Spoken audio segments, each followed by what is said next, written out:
All right, welcome everybody. Whether you're watching live or watching the recording, great to have you here. This is Civ4 AI Survivor Season 4 playoff game number 3. This is our last playoff game of Season 3. We will determine the last 2 leaders to make the championship game, where they will join the 4 leaders that are already there. Here's our continents. Let me go ahead and introduce the leaders that we have in this game. As far as the leaders who won their opening round games, I'm going to go around and introduce them first.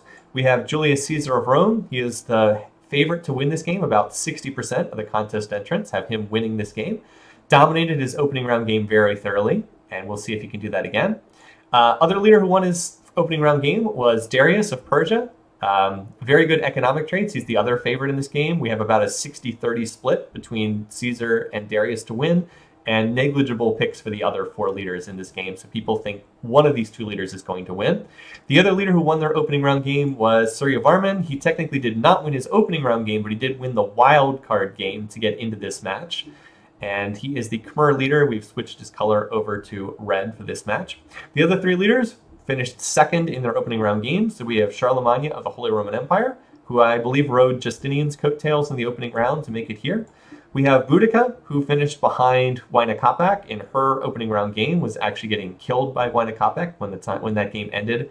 And then finally we have Roosevelt of America, who was in the very first game, Game 1. So we haven't seen him in about 2 months. And his colors have also been changed over to green. So those are our leaders. Let's go ahead and get started here. So first, let's see who's researching what. Charlemagne is going for an early religion. He will get meditation, so he's going to be the first one to found this. The other leader who starts with a religious tech is Boudica. She also starts with meditation. She has gone for fishing, though, because she wants to connect the crabs at her capital. So we'll see if she then goes on to polytheism after that. But Charlemagne is going to get the first religion. As far as where their settlers are going, the free deity settlers, let's see. So wherever the archer is, that's where their settler is heading. All right, Charlie, don't know where he's going. All right, Caesar has popped... So Surya Varman and Caesar have both popped bronze working from huts. So that's pretty nice for both of them to get key expensive tech this early in the game. But yeah, they've already both popped bronze working from huts. We'll see if that ends up being important in this game later on.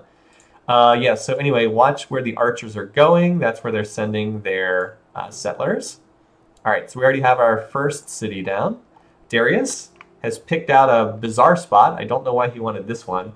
This is typical Darius idiocy, picking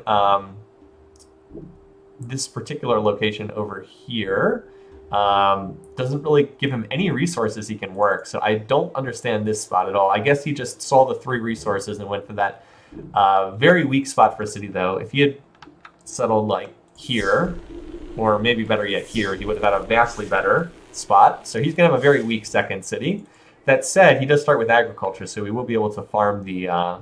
he's already building a farm, so he'll have that hooked up quickly. So, like, his capital is going to be pretty great. He's researching the wheel. He should research mining, dude. He starts with hunting and agriculture. Research mining, dude. Connect your gold tile. Anyway, so let's see. No one else has settled yet. Let's see where other leaders are going. Still nobody else has settled yet. Where's Roosevelt going? He's going to the west, it looks like. Caesar is, oof. All right, so Caesar does settle for horses, but wow, this city has no food at all. Kind of a rough spot. At least he'll have the horses connected, though. So I guess he's got that going for him. But like I said, this is why I was not on the Caesar bandwagon. His early cities are going to be very weak. All right, who else has settled? So Boudica went pretty far to the southwest. She did grab a whole bunch of floodplains. So high food city. Low health city. She also managed not to be on the river, so this is going to be a very unhealthy city, at least until she hooks up some resources. But that said, if she manages to get a religion in here, she will control a lot of territory with this. Charlemagne has not settled yet. He probably needs to get a city down before he founds this religion. And let's see. Oh, he is still wandering around. He might not have his city down before he pops meditation, which would cause the religion to pop up in his capital, which would be a weaker spot, honestly. That's kind of weird.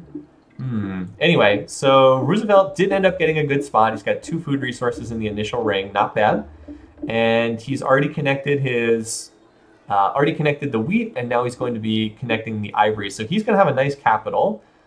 Good second city, too. Good start for Roosevelt. Suryavarman has picked a jungle spot. So again, another spot that's going to have no food.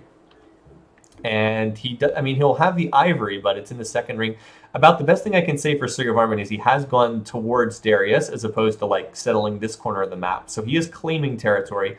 With the creative trait, he will grab border expansion quickly, but it's another fairly weak city, at least here in the early game. So, all right, so Charlemagne was, apparently he settled and then the religion popped up. So he did manage to get that first.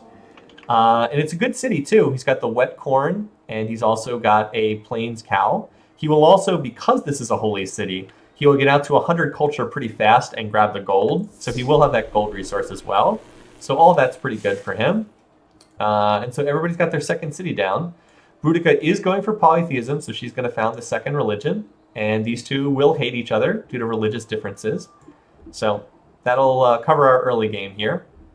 Note that Darius did not pop bronze working from a hut, so he's going to have to research that expensive tech. He has finished mining tech, though. Unfortunately for him, he ran his worker up here to farm a grassland tile instead of mining the gold. Let's see if he moves back. All right, he's going to build another worker, and that presumably will mine it. Let's see how the other leaders are managing their capitals. So far, Suryavarman has not improved any resources, so he's off to kind of a weak start here. How about Charlie? Charlie also has not improved any resources. He is building a settler. He's getting a very small imperialistic bonus there. He is still missing worker. Yeah, see, his problem is he lacks worker techs because he starts with a horrible, horrible combination of hunting and mysticism. Not good. So he has not been able to connect any resources. Boudica, same deal. She's connected the deer tile, and that's it. And now she's building workboats, which is probably the smart thing to do. Over here, Roosevelt has connected his two resources, and he's almost got another worker built, so that's looking good. Oh, and he's farming the corn. Good start for Roosevelt. He's connecting his resources. And Caesar has connected his fish, and now he's building another workboat for no clear reason. Has not connected anything else. Researching archery. Does not have animal husbandry. Does not have masonry. So yeah, he's going to have the fish, but that's it. So could be kind of a weak capital for Caesar until he gets to ironworking, which is going to be a ways away. All right, so we can zoom past the next couple turns. Wait until polytheism pops up in this city. Yeah, over here, Suryavarman has connected his rice, so at least he's got another resource connected.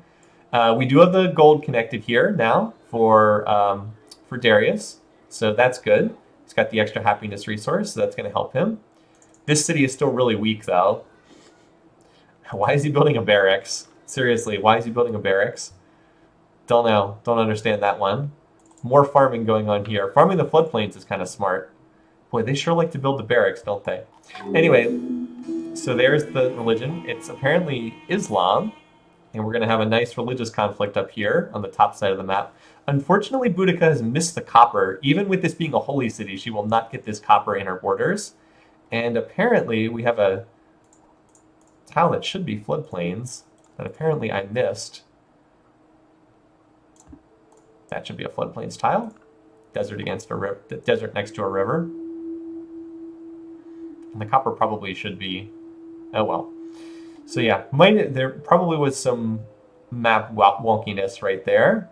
I think I may have edited this river so that I think that the river originally did not go through here and it was just all desert, and I made it so at least some of them were floodplains, because you've also got the weird river bend right here, which is a sign of map editing. Anyway, so yeah, that's where we are right now. Let's see who's going to be next to get their settler out, because someone should have a settler just about done.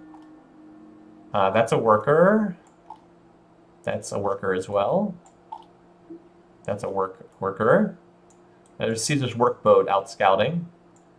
So no one, it looks, has a settler out just yet. A couple of them are getting close, though. Not Darius, though. Great. Darius, you got to expand, man. Stop building a barracks in your capital and build a settler. Anyway, so someone is going to be... Achin's almost done with the settler. I think that might be the first... Pharaoh caused the Nile flooding? Okay.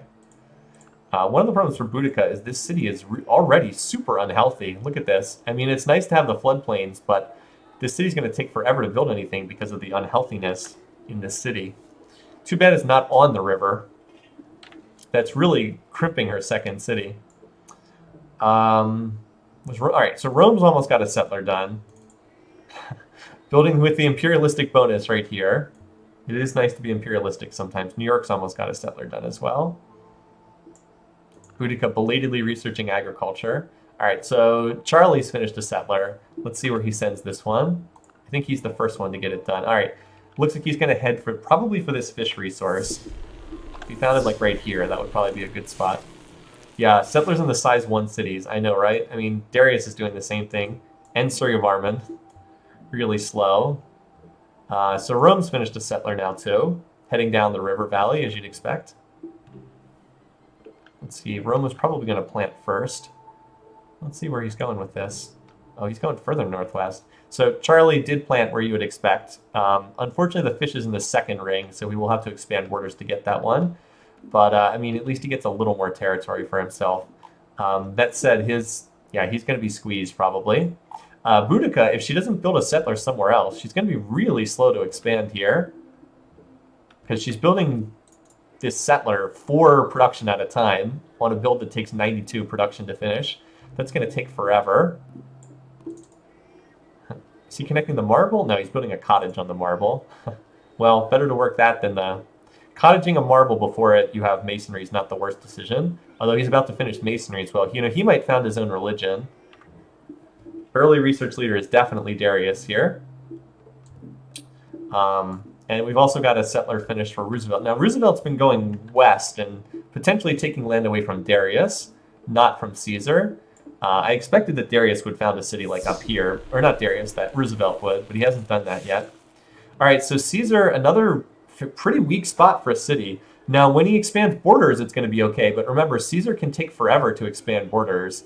11 turns for animal husbandry, not a great sign. Close-up of Persian archer, okay.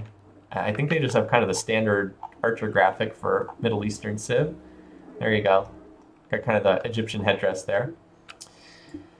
Don't have other stuff to build. I think that's a good point. They build barracks because they lack other stuff to build. Suryavarman has a settler that is almost... Oh no, actually, he's taking a long time to... Geez, look how long this is taking. Huh. Very, very slow. All right, so we've got a... We should probably follow the American settler right now. Wow, going pretty far to the west. Guess once that horse is. All right, well, getting over into territory that looked like it would be Darius's. Now, there's still a lot of territory to expand into, but Roosevelt getting a lot of land for himself. This is a spot that probably... Well, I guess it's like 50-50 distance between Darius and Roosevelt, but I kind of thought Darius might be the one to get over there.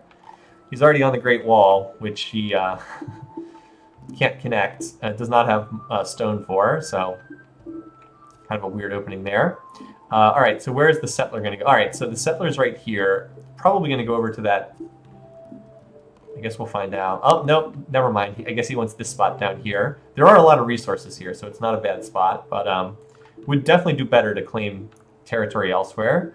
He will almost certainly found on this tile here. One nice thing is when this city hits the 100 culture borders, this in third ring will then be grabbed by... Oh no, geez, what the... Why did he want that spot? Okay.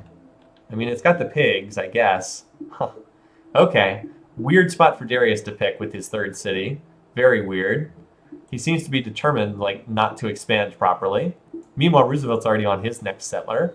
Look at his capital. Looking pretty strong here. Already got the ivory. Like, if he goes due north with this, he's going to carve out quite a bit of space for himself. Anyway, gold is now in range for Charlemagne, and he's on another settler as well. Meanwhile, Boudica is still struggling up here. This settler's taking forever to finish. Suryavarman has finished his settler. However, it looks like he's going deep into the jungle with this one, instead of heading further east. I mean, yeah, I understand the city grabs the deer, but still, it's not a very good spot. I mean, at least he's got the pigs for food. Oh, he's already on ironworking, huh. Early ironworking. Well, that'll help him at this city, so he can chop jungle. Anyway. So here's the Suryavarman city.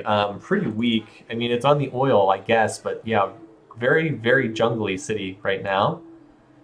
Close-up of the fur? You want to look at the beaver resources? Okay. I mean, they look like they pretty much look like what you'd expect. There you go. Little beavers. Very cute. There's the barb archers hanging out with the beavers, apparently. Anyway. There you go. Yeah, so we still have a lot of empty territory in the middle of the map. Like a lot of room here. Stonehenge up there. Stonehenge would be quite nice for Boudica. She could definitely use that culture. We've got another Great Wall build here. If there is one good thing about Darius, he has really good early research. Like, it's super early in the game, so that doesn't necessarily mean a lot, but like Caesar's at 10 beakers per turn. Darius is double that, 23, 17 for Roosevelt as well. Yeah, Boudica's economy is struggling. Caesar's economy is pretty awful right now.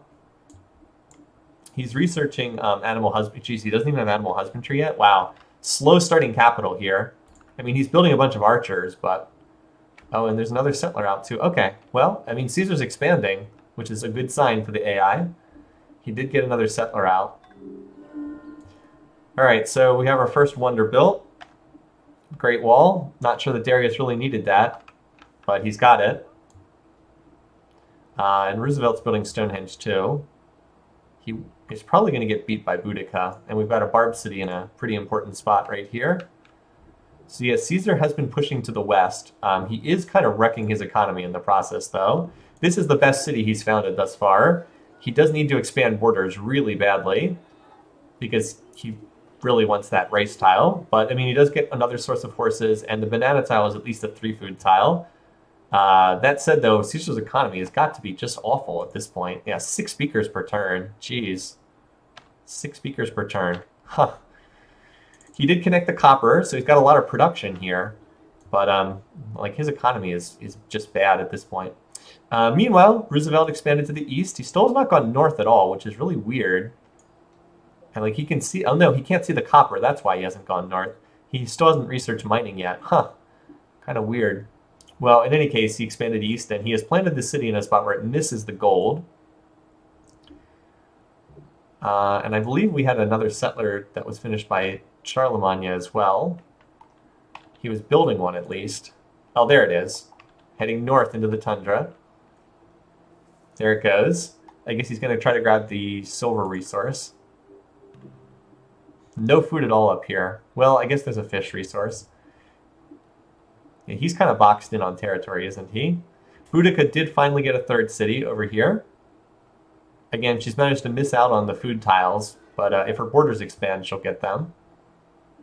Vienne has already hit the 100 culture mark. She's got both of the crabs connected, but she has not working either of the crabs. All right, so he found it on the iron, which does make sense because it's the only way to get the fish in range. So that does make sense. Looks like he also just finished bronze working, excuse me.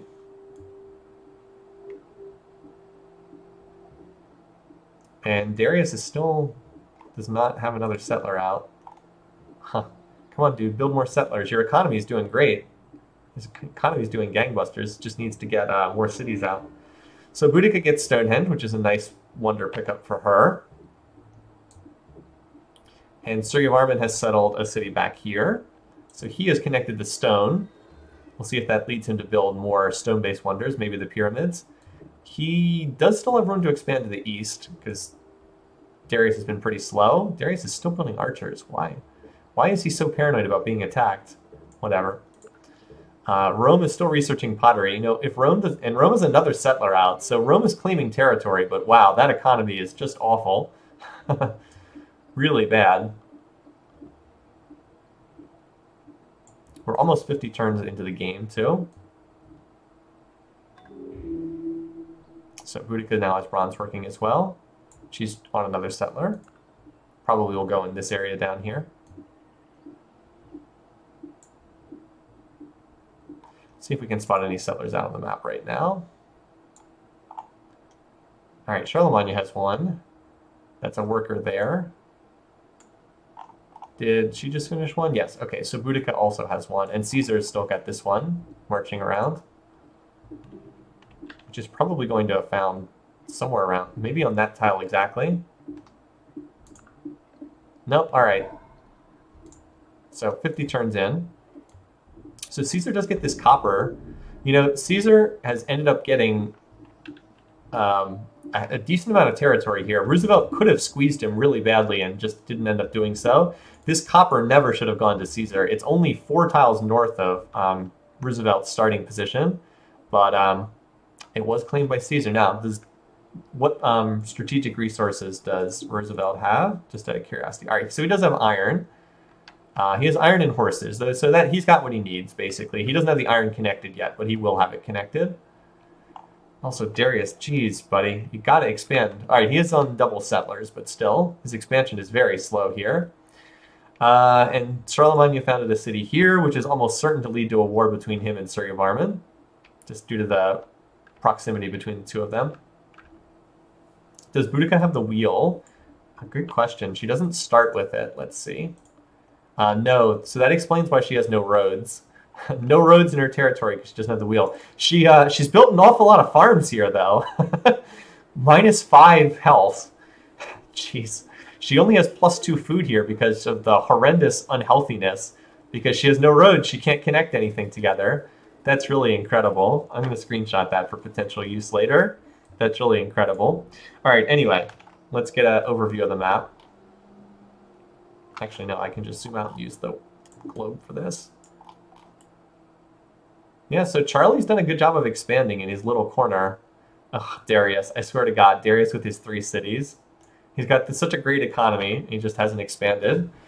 Oh boy, well, we'll see. As long as he gets any amount of territory, he'll probably be okay. Like, Caesar has expanded well, but God, his economy is so bad. Also, building the pyramids in your capital, not a good call. Not a smart decision here at all. He has marble, not stone. Oh boy. Anyway. We'll change up the music because it's turn 50. And we'll look at the bar graphs. All right. So Darius and Boudica are tops in GNP. Caesar is last. Again, most of Boudica's is probably culture. Production, it's pretty close. Food, it looks like Roosevelt is the highest. And then it's fairly close. Power. Oh, wow. Darius is first in power. What the heck? And culture, the 2 religious leaders and then the creative leader. So about what you'd expect so far. Darius does not have horses for his immortals, which is a bit unfortunate for him because that's a very good unit against barbarians. Most advanced. Darius, Suryavarman, Roosevelt, Boudica. Caesar is last in tech. So there's the belated bronze working from Roosevelt. So yeah, the map is still being filled up. I wouldn't expect much aggression from anyone while the map is still in the process of being filled here. Boudica is apparently going after this Barb City with archers. I don't know how smart that is, but I think she's going to try to attack it. She should have a settler out somewhere too, because I think she was close to finishing one. Oh, yep, here it is. She's going north with this settler, but I'm curious if she's going to attack this Barb City. Nope, not yet. All right, yeah, there's her. Wait, did she lose the settler? Did she lose the settler to Barbs? No, it went back in the capital. Okay. Caesar thinks this is Civ 5.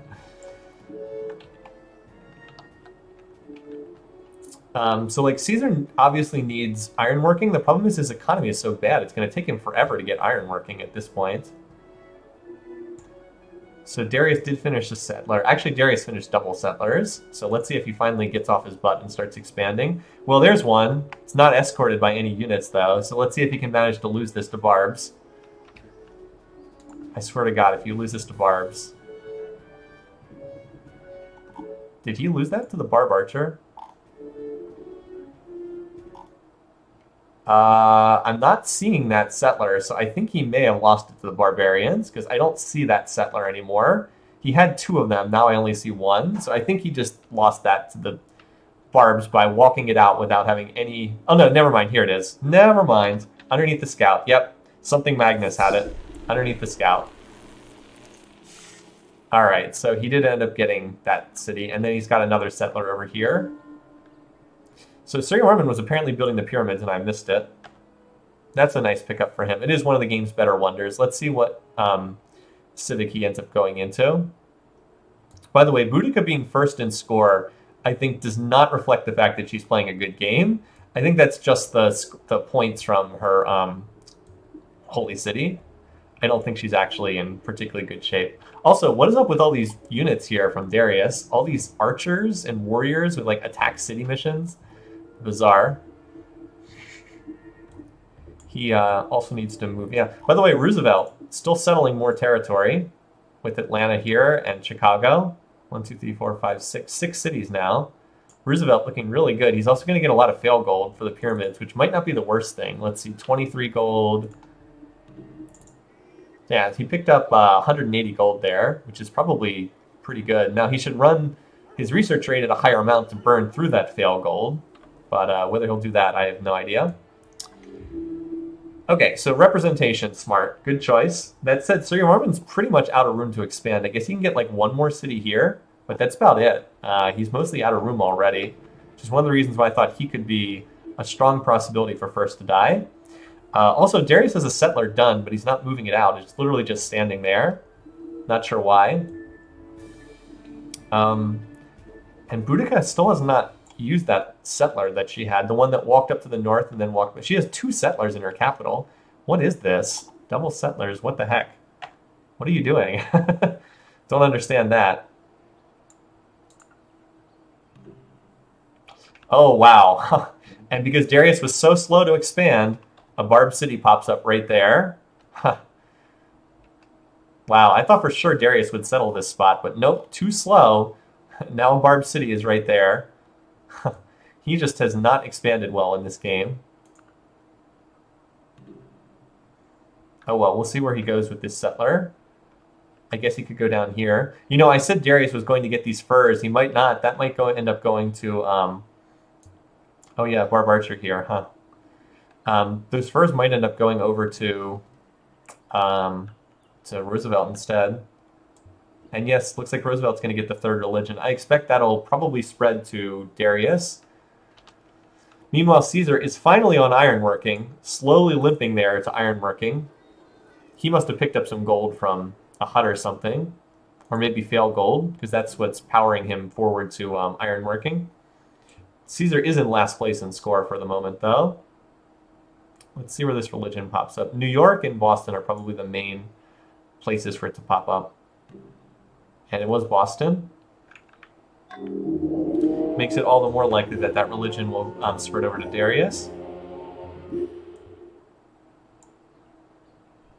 Where is that settler, by the way, of Darius? Okay, here it is. So he's going to lock down the border with Suryavarman. Gain access to iron. Or did he already grab iron? Okay, he did pick up iron as a result of settling Ecbatana. Darius' cities are... like, he's got a nice capital, but he has not expanded very well. Okay. Not a great city by any means. Alright, so who's looking good in terms of expansion? So Caesar is still on 5 cities. He got out to 5 early, but he has not gotten more than that. Roosevelt, 1, 2, 3, 4, 5, 6. Darius, 5. 1, 2, 3, 4 for Suryavarman. 1, 2, 3, 4, 5, 6 for Charlemagne. And 1, 2, 3, 4, 5. 5 for Boudica. She recently planted Camalodunum in Gergovia. Yeah, it has been kind of a sloppy start to this game. I agree with that comment. No medals for Suryavarman at all. Yes, he does not have any medals. Oh boy, I wish I'd picked Suryavarman as first to die now. No medals at all for him. Oof, that could be rough. Yeah, his medals were sniped away. He does have horses at his own capital, but that's about it. And this spot being taken by Charlemagne is... Boy, Charlie's got multiple cities right on the border. Charlie should be able to get the first string tiles from Augsburg back, especially once the borders pop from the monument. Does not look like a game that Caesar's going to stomp through at the moment. I think for Darius to be a major civ, he's probably going to need to grab this city. He does have another settler out, though, that he's probably going to use to claim this floodplains area. There it is right there. Or go into the middle of the map. We'll see. If Suryamarman has no medals, he won't... Yeah, as I understand it, he will not declare war if he has no medals. Oh, wow, look at that. Crammed in a city here. Huh. Right on the border. Well, as a creative civ, he can probably get control of the first string tiles. Yeah, border shenanigans between these two for real.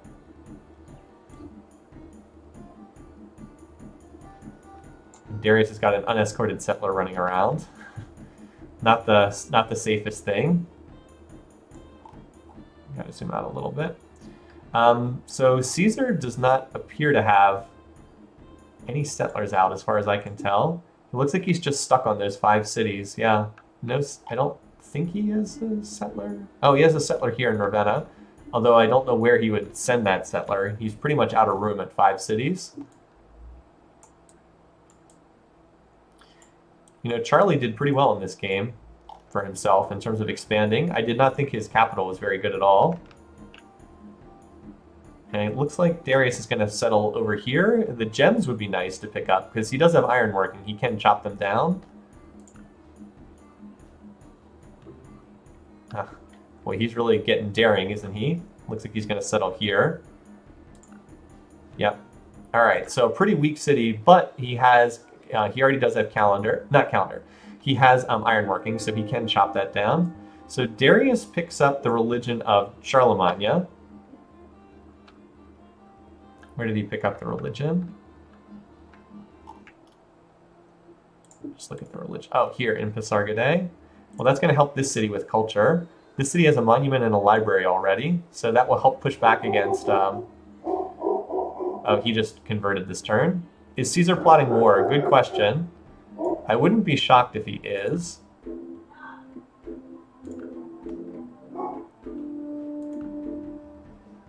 I'm not sure. I'm never quite sure how to do that before they have... Caesar's not that close. We can see the power bar graph, just see if he's... Nah, I mean, his power has gone up, but it's not especially high right now. He is connecting his iron, though, so keep an eye on that. He will have the Praetorians pretty soon. I'm kind of amused that the 2 big favorites in this game are Darius and Caesar, and they're in, like, both sitting in last place right now. That said, I think Darius's long-term position is a lot better than Caesar's. Caesar desperately will need to make a conquest happen. Taking probably this Barb City would be pretty nice if he could do it. And this Barb City is also still sitting out there for people to potentially take. Oh, hey, our first open borders request. First of many. This poor city now is pretty squeezed. Building a sword. Definitely that's what to build. Don't build a lighthouse to get some food going. There's Suryavarman with his chariots. Unfortunately, him not having any metal really cripples him for any potential war. These cities will be able to combine their culture together, too. They both have monuments, so they will probably... I don't know if they get the first ring tile, but they should be able to control the second ring, at least. Still, somebody's going to lose a city here. Similarly, someone's going to lose a city up here, too. These cities can't keep sitting on the borders forever. Oh, let's look at the relations, shall we? We haven't looked at that. All right, so let's see. So there's a fair amount of unhappiness here. Charlemagne doesn't like Roosevelt. That's kind of funny. They have similar piece weight, but he's annoyed because of different religions. Let's see. How about Caesar? So he's actually cautious with everybody. He's pleased with Boudica and Charlemagne. Interesting. Huh. I would have thought that... I guess they're fairly close in piece weight. I would have thought that they wouldn't get along. Let's see if we can see worst enemies. Oh, Roosevelt's worst enemy of 3 leaders. Worst enemy of all the low piece weight leaders. And no, not worst enemy of Caesar. Worst enemy of Charlemagne. Huh. Weird. Diplomacy is not quite how I was expecting. Interesting. So Roosevelt does seem to have a target on his back. Anyway. So Suryavarman has picked up Boudica's religion. That makes some sense. The 2 of them are natural allies if they have the same religion, because they do have similar piece weight, the 2 of them, both low piece weight leaders. These cities would probably be well served to build some walls. Darius is actually building a fair amount of military right now. I wonder if he's planning to try to capture the Barb City. We'll see. Expect the first war to break out relatively soon. Yeah, there's the first Praetorians under production. Who did Caesar dislike again? He's cautious with a lot of people, so he could attack a number of different leaders. Look at this barren wasteland up here. No one's settling this because it's kind of a wasteland. This silver town needs to get connected by Charlie. He's in the process of doing it, though. Hey, dear.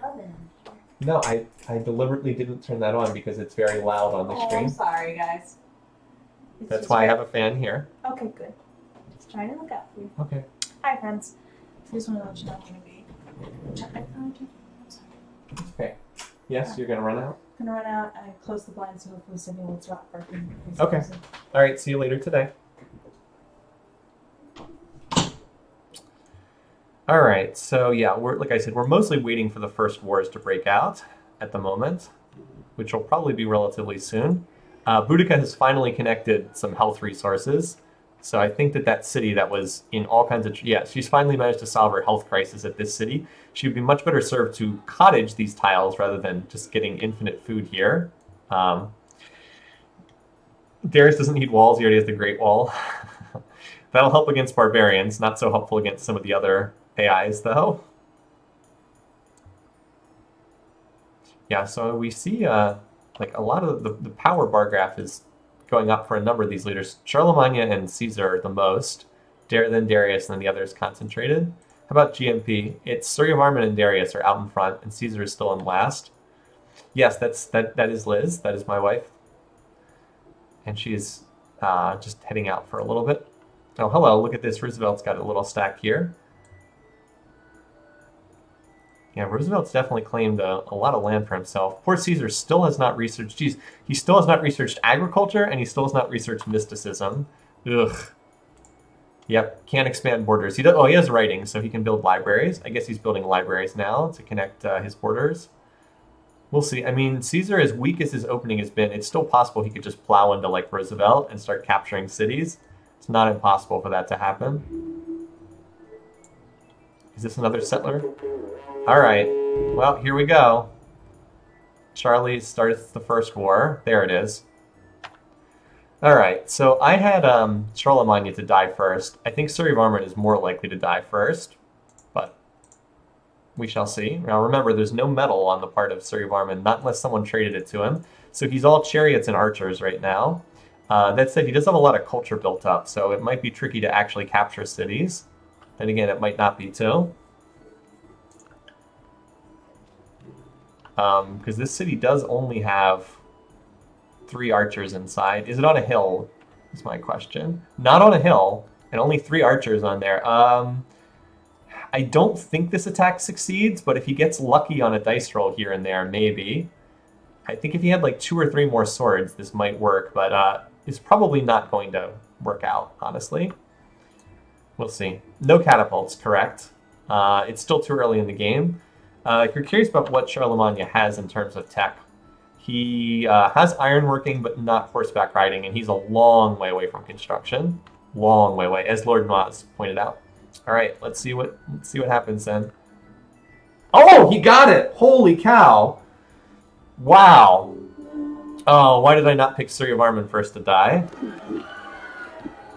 I didn't think that would succeed, but like I said, he just needed to get a good dice roll. He must have gotten 1 or 2 good dice roll. Like, when you're dealing with early game battles like this, where there's not a lot of units, like if 2 swords win at 30% odds, then all of a sudden it flips just like that. Yeah, Suryavarman is almost certainly first to die now. I really don't see him recovering from that. But we'll see. The only problem is he not only lost his capital, he lost his only source of horses. So now he can only build archers. And that's really bad. All he can build is archers, so he's totally done. Boy, you know, I was like, Charlemagne or Suryavarman, one of them's going to be first to die, and looks like I picked the wrong one. Dang it. I was going back and forth on those two. Oh well. Darius also founded another city down here. which looks like a garbage city, but with financial trait plus the crabs, it's actually a pretty solid choice. Like, he just needs to get a workboat, that's it. And then he's pretty much golden. Just work the water tiles. And Darius he just needs to mine this. Yep, there he goes. So now he's got the second happiness resource. So Darius also looking pretty strong. And he's one turn from calendar. And he's got a lot of calendar resources. Let me see. 1, 2, 3. Oh, okay. So, yep, 3 different calendar resources. No, 4. He's got the incense as well. So, okay, so Darius has actually played this really well. Like, his score is in the middle of the pack right now, but watch. Once he finishes calendar and he connects that, he's going to have +4 happiness.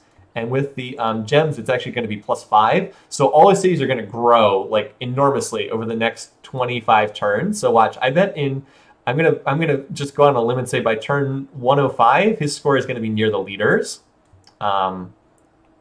So we'll see what happens there, but that's just my prediction. I think his score is going to go up drastically from the early calendar. Anyway, so on we go. Let's see where Charlie goes next. I was kind of predicting Charlie not to do well, so it's kind of bad for me that he's doing this well. And the Americans capture that Barb City. Yeah, if Darius ends up with little territory, he could be in trouble. He will, if this city gets captured, his borders will swallow it up, though. So you can get one more city that way. But yeah, he's getting out expanded by some of these other leaders. Still, he's Darius. He doesn't need that much territory to be effective. Charlie, look at this city. Now, the thing that Charlemagne needs is he needs Boudica to join this war, which is quite possible because Boudica also does not like him at all. See, annoyed. Where's Charlemagne? Where's how people feel about him? Down here. Okay, yeah, so annoyed, Boudica's annoyed, Darius is pleased. Darius won't declare war at pleased, so he won't hop in. And the other one I was curious about, Caesar's still pretty happy with just about everybody in this game. Interesting. Phoenician is Phoenix now, yeah, pretty much. Yeah, what Suryavarman needs. Suryavarman needs Boudica to join this war. All right, so here's the counteroffensive of Suryavarman. Oh boy, he just built the Great Lighthouse too. Okay, that would be awfully nice for Charlie, because he's got a lot of coastal cities. How's he doing on resources? Yeah, he's got the triple resources, triple happiness resources. That's definitely helping him too, despite his awful traits. Is he putting together? All right, here's his new stack over here. Oh wow, Haralaya is not defended very well at all. That said, this city's not defended very well either, and one of the defenders is an axe, which will do terribly against the chariots, so maybe. But there's also several archers in this stack, so probably not. Yeah. Oh wait, they didn't actually attack, did they? So we've got these two stacks marching around here. Yeah, I mean, it's just hard to see this going well for Suryavarman when he can only build archers. Like, Charlie's building a fair amount of swords, and swords crush archers pretty badly.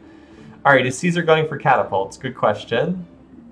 Boudica's launching kind of an attack on this Barb City. Let's see. Caesar, nope, he's going for calendar. And honestly, calendar is what he needs more. It won't help him conquer anybody, but he needs, he's got a lot of calendar resources. He has dyes, silks, that's 2, and the bananas, that's 3. So yeah, he would benefit a lot from calendar as well. Unfortunately, he's kind of gotten stuck in this corner of the map, and there's not really much of an opportunity to expand out beyond this right now. The only ones he can really fight are Boudica and I guess Roosevelt, but Roosevelt's quite large. 1, 2, 3, 4, 5, 6, 7, 8 cities at this point. And he'll probably be the one to get that city too. Really sucks for Darius he didn't get this spot. Oh well. Let's go back to the war. Keep an eye on what's going on there. Alright, well, this city was... Alright, oh no, this is the Suryavarman city that got captured. So that's another core city down. That was the second city of the Khmer. So they're done at this point. Man, so frustrated I didn't pick Suryavarman first to die. I was really thinking about it too. Oh well. Yeah, Charlie could end up just running away with this game, which would suck for me because I didn't pick... Well, I could get points from Roosevelt second, maybe, if he runs away. We'll see. Long way to go. But yeah, Charlie is looking pretty good here.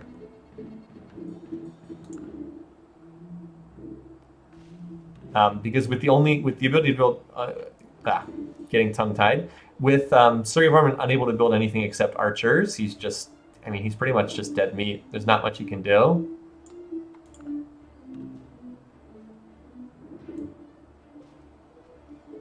That said, Charlemagne's economy is pretty bad, so obviously he getting a lot of extra territory would help a ton, but he will have to fix his economy. Let's just check in on their econs quickly, shall we? So Caesar's at 33 beakers, Darius at 56, Roosevelt 51, Charlie 34. Yeah, he's about equal with Caesar. Boudica, oh god, what is Boudica doing? 14, what the? And Suryavarman's 37. What is Boudica doing? Why is her economy so terrible? Anyway, Caesar looks like he's going for the Barb City, which would be nice for him if he could claim that. Maybe not. Maybe he's just guarding that worker. So Caesar has picked Roosevelt's religion. That makes him less likely to attack Roosevelt. Let's see. Still only cautious, despite sharing the religion. A lot of purple ink over here. Suryavarman doesn't like people. Boudica dislikes a lot of people too. She dislikes all of the high peace weight civs. Wow, Charlie really dislikes Roosevelt. Huh. Because of the religious aspect. Also dislikes Boudica too. Anyway, so we should see the Holy Roman Army moving out soon. Sure, we'll sign open borders. The Vile Khmer. Yeah, I mean, I guess these two could sign peace treaty, but it seems unlikely. Oh, and there's the construction. That's what he needs to snowball the remaining cities. All right, Darius, Hanging Gardens, not bad. Hey, remember how I said Darius' score would be up amongst the leaders by turn 105? Getting closer to passing the nearby leaders, because his happy cap just, I mean, look, you see his happy cap, he went from 1 resource up to 6, so all of his cities are just growing, growing, growing. Also, that's a pretty sweet looking capital there. It's just a shame for him. Hold on, let me put this on the bear map for a second. It's just a shame for him he didn't get this territory, because like all these floodplains would have been perfect for him. I'm still shocked that he did not ever settle this spot. 1, 2, 3, 4, yeah, 5 tiles east of his capital with a wet wheat and floodplains galore. How he failed to get that is pretty crazy. Anyway, he's got more settlers in production. Oh, and he settled this spot down here, so he's going to have furs. But Darius is out of room to expand now. I guess he ended up with roughly the same territory as Roosevelt. 1, 2, 3, 4, 5, 6, 7, 8. Versus 1, 2, 3, 4, 5, 6, 7, 8. Yeah, they ended up with about the same territory. It's just Darius's shape is a little weird. Anyway. Not trying to get too sidetracked here. Where's... Alright, here we go. Here's the Holy Roman Army. Oh boy, yeah, there's nothing in this city at all. So Boudica does get the Islamic shrine. You guys asked to check that. So it's... Oh, not spread at all. Only 5 cities. Not spread at all thus far. Good question. I don't recall the Oracle being built. Let's just check, though. I genuinely don't remember anyone building it. No, it's still available. Huh. How in the world has it lasted thus long? Yeah, someone could still go for it. Let's see if anyone's building it real quickly. I don't see anyone building it either. Weird. Just been ignored by everyone. Huh. Oh, wow. Yeah, so it's still available. Someone could get a very nice tech from it. Angkor Wat's doomed. It's going to fall this turn. Yep, there it goes. So Persia's now picked up its own religion. Interesting. We'll see if Darius ends up swapping to his own religion in time. Could be dangerous for him if he loses the same religion as Charlie. Darius is just doing the building thing. How about Caesar? I haven't checked in on him for a while. If he's plotting war, doesn't seem to be too close to it yet. Oh, here we go. So America is moving up here to attack this Barb City. Let's see who gets this one. It'd be kind of funny if Roosevelt ends up with this city way up here. Nope, it ends up getting taken by Boudica with an archer, apparently. No, a warrior. She got it with a freaking warrior. Right place, right time. Captured it with a warrior. Okay. All right. Well, yeah, have fun with that. Okay. Good for her. Anyway, so Suryavarman's still in the process of collapsing here. I thought Charlemagne might get declared on by both Suryavarman and Boudica. So Darius has converted over to his own. So, oh, well, there it is. Maybe a little bit late. Florence. Oh, wow. Okay. Well, here we go. This could be a counterpunch. Pretty significant there. Let's increase our war counter. So this is what I thought might happen earlier. So Boudica has now jumped into the war on Suryavarman's side. Don't know if that's going to be enough to save him, but we now at least have someone counterpunching back against Charlie. I guess it's still possible for Charlemagne to be first to die, although that seems unlikely. Let's see the power bar graphs, shall we? Yeah, so those two are definitely top two in terms of power, and everybody else is clustered, and then Suryavarman's just dying. Good for Boudica. So she picked up a city here at Polynesian, and then she picked up that spot there. Does she have construction tech? No, not close. Needs math and construction. Sure, Gallic warriors you guys wanted to see. They look like suitably Celtic units. They've got the woad, the body paint. There you go. And the kilts. All right, so there you go. And yes, Charlemagne is building the Oracle. Someone else might be building it too, just because it's super late. It's really bizarre that no one's gone after that sooner. So my question, let's look at the other major powers that are not in this war. So first, Caesar. Caesar's just cautious with, he's literally cautious with everyone. So if he declares war, it could be against anyone. Darius is pleased with Charlie. Now he won't declare war pleased. He does not like Suryavarman, so that could be a target there. He could also attack any of the others. FDR, he doesn't like Boudica, he doesn't like Suryavarman. He's cautious with everyone else. So any of those three could pull out some interesting stuff. Yeah, Caesar's on calendar. He has very slowly been researching calendar. Also, Caesar is very weak in this game. Like, look how far, like, obviously Suryavarman's in last place, but like, look how far behind Caesar is. Excuse me. Oh, all right. Well, he's making his play. He's taking his shot. Oh, wow. That is not impressive at all, Caesar. Not impressive at all. I'm like, seriously? That's all you've got? It's a Praetorian, an axe, and 2 chariots and 2 spears? I really hope you've got more than that, Caesar. Because this looks like it could backfire. Could be an opportunity for Roosevelt to pick up some more territory, honestly. Well, we'll see. All right, so meanwhile, yep, so here we have Suryavarman still going in for the kill, although there are a lot of highly promoted archers here. And how about Boudica? All right, she's already taken Florence, and now she's moving on to the next city. Mans has walls, though, and a city garrison 3 archer, so could be tricky trying to capture that one. We'll try to watch all of these offensives together. That said, there's not a lot of units. If she can kill that archer, the city's basically toast after that. 1 axe, 1 spear, and then another archer.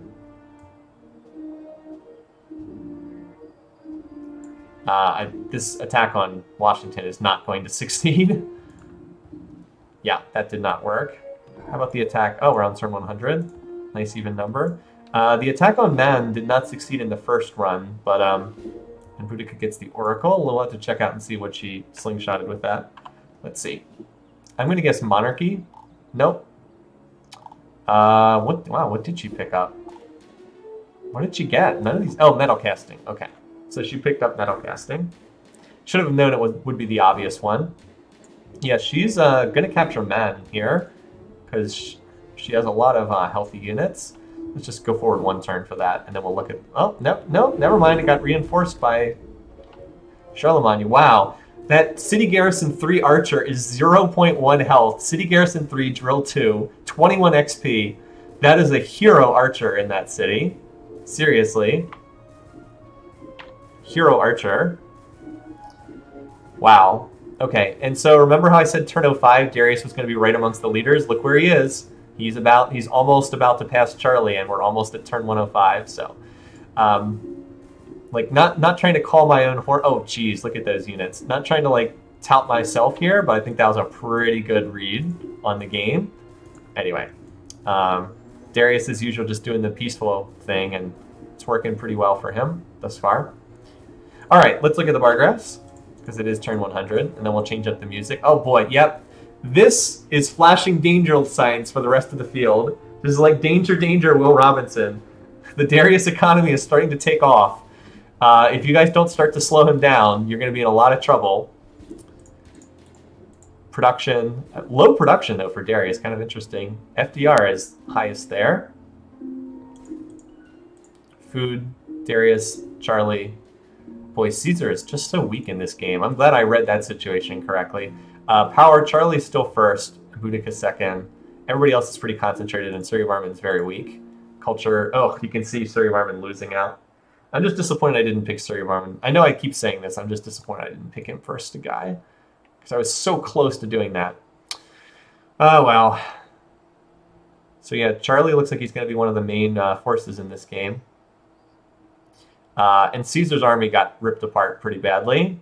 So he's going to now have to deal with the Americans who are much larger. And we should check the research rate too. So Caesar, oh god, 28 beakers per turn. Caesar's economy is just so bad. 28 beakers per turn. Darius 117. Roosevelt 4. Oh wow, Roosevelt's not much better. 43, 44. Okay, everyone's in the 40s except Darius is triple that at 117. Yeah, he's out in front of the rest. He's got another settler here too. I wonder if he's just going to plant in the middle of all those furs. We'll see. All right, on we go. This city, Anchor Tom's probably going to fall soon. It does have an awful lot of archers, but there's also an awful lot of swords attacking. So not on that turn, but a lot of the... Yeah, see, all the swords survived. They didn't die. Caesar got a great general for something. He's building up his next stack, but I don't think he's going to be able to conquer... I don't think he's going to be able to conquer Roosevelt here. So yeah, this city is definitely toast. So now there's only one city left. Yeah, even Boudica entering this war has not been enough to swing it back. And it looks like that Boudica force at Mans was cleaned up. With the hero, that one archer is now City Garrison 3, Drill 3. Seriously, upgrade that unit into a longbow, dude. Or a crossbow. Pretty impressive. So far, Roosevelt has not gone on the offensive. It looks like his force is actually directed at this Barb City, which has not hit size 2, so it would be auto-raised. Yeah, that Barb City is toast. And this city will get swallowed up by Persian culture, I think. Yeah, because this city is already... Yeah, this city will be swallowed up by Persian culture. So this will ultimately likely go over to Darius, if and when it gets captured. I think it's pretty safe to say that city's going to get captured once this stack's done healing. So Boudica has not pushed forward another stack yet, nor has Caesar.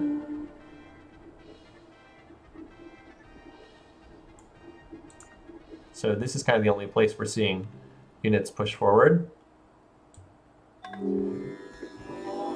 So interesting. So Boudica has now founded another religion. She's spending too much time on religious texts. That was probably theology, because the Code of Laws tech was the one that Darius picked up, I'm sure. Yeah, she probably used a great prophet to light bulb that tech, and now ended up with a second religion. Yeah. So Darius did plop down another city. Not a very good city, but I mean, he has the economy to support it. Look at it, and the trade route income too. Too bad he doesn't have a Great Lighthouse, which is up in this city. Yep. Low value trade routes from for Charlemagne, but they all help. These are higher value trade routes up here. Anyway, so yeah, we just got that one city left. I went Roosevelt first to die. Yeah, Roosevelt first to die was a pretty popular pick, honestly. All right, so peace over here between Charlie and Boudica definitely cements the death of poor Suryavarman. Definitely cements his death now that all of the Holy Roman units can come down here. This feels a little bit like the game where Pakal died in the opening round, where like Pakal, good economic leader, but just like got trapped in a situation where he got like stuck without metals and just got rolled up and killed. Anyway, there is still a war going on between Caesar and Roosevelt. And Roosevelt's starting to push units forward. He doesn't have catapults, which means it could be tough to break this city, but by the same token, that's a lot of units there. So we'll have to see. But this city's going to die first. Jeez, look at all these units. Might take one turn to bombard the defenses. Let's see. Yep. Meanwhile, over here... Oh, no, Roosevelt turned back. Did they sign peace? No, they didn't. But for some reason he turned... I think he's consolidating a stack. Caesar building the mausoleum is a pretty important wonder. If Roosevelt captured that, that would be pretty nice for him. Yeah, so this city's going to fall just as soon as the catapults finish taking out the defenses. So next turn. Awful lot of units in here. Has not been a good playoff for the top-ranked leaders. It's true, a lot of them struggled. Oh, wow, still holding out here. Meanwhile, Caesar has just lost Ravenna. Oh, took a lot of, I mean, heavy losses on the part of Roosevelt, but worth it. Because Caesar's only down to 4 cities left now. You know who's in deep trouble is Boudica. If all the other low peace weight leaders are dying, she will be next up on the chopping block. Alright, so we have our first elimination of the game. Disappointed that I missed out on that. Should have gone with Suryavarman in retrospect. I said I thought it was one of those two was going to be first eliminated. Unfortunately, I picked the wrong one. Oh well. It happens sometimes. This could be another game where my read on the game is pretty good and I still don't score very many points. Alright, first eliminated Suryavarman. Let's see how many people picked that. I don't think it was a super popular pick, but some people did. Let's see, 70. So that was 14 people had it. So not a heavily popular pick. I said I was going to hedge my bets by picking Charlemagne, but oh well. All right. Oh, and I got to write it on the other, not just the contest. I got to write it in on the other side too. All right. So Suryavarman is first to go. This is turn 114. Wow, early elimination.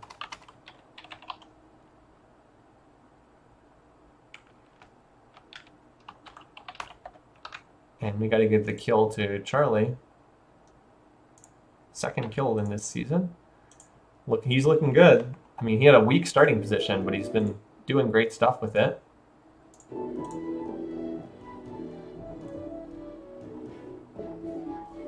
All right, yeah, so he's looking good. He took over all of the Khmer lands. Didn't have to split them with anyone. He just got all of it. And now he's got war elephants.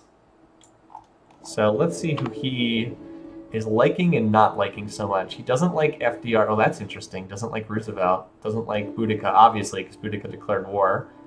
He's cautious with the others. Doesn't really like anybody that much. Cautious with the others. All right. Meanwhile, over here, we have our other ongoing war. Wait, Darius is already on civil service. He's checking pretty fast. This city should be, yeah, like 100% Persian culture. I also realized I did not change the music, so let's do that for medieval era now. Because we're kind of in the medieval era for this game. Boudica is also about to finish construction, although she's not in a great position in this game.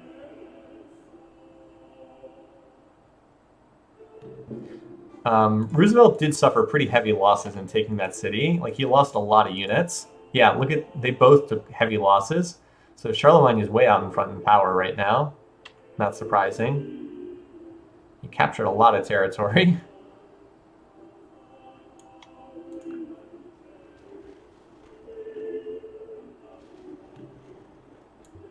So I think we just watch this war for the moment until another war breaks out somewhere.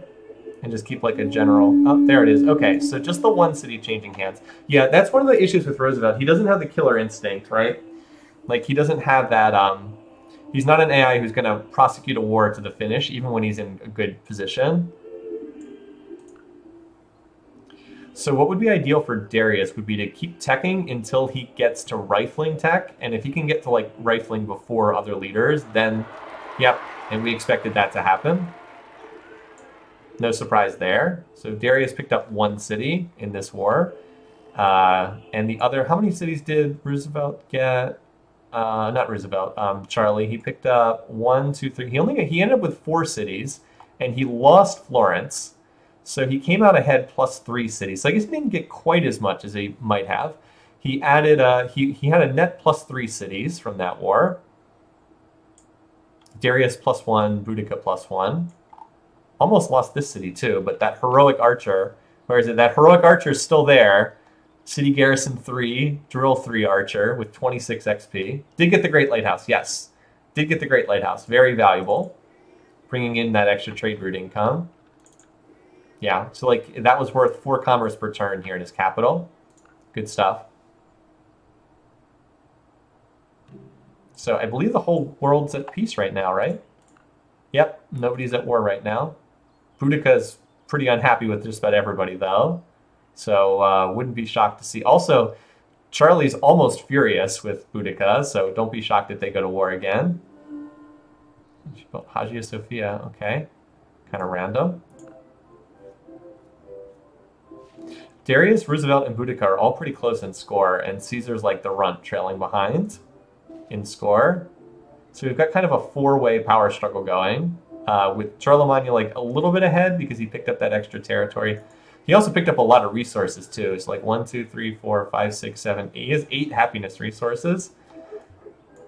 That's pretty big too, although Darius has as many or more. 1, 2, 3, 4, 5, 6, 7, 8, 9. He has 9 resources. Jeez.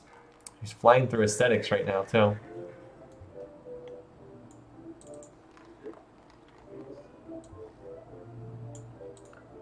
So, obviously more happiness resources. Yeah, so like Roosevelt only has 5. Caesar has 5 as well. And Boudica has... Oh, she only has 4. Yeah, so she's probably going to struggle long term unless she can pick up some more. Well, she's researching calendar, which will unlock more happiness resources. That's what she needs. All right, well, here comes Charlie back for round 2. Gonna try to snowball things. Let's see how they... Well, first let me mark down the war. At least Charlie's giving us some real action in this game, the Burger King. Let's see. So let's see, how do the people feel about these 2 leaders?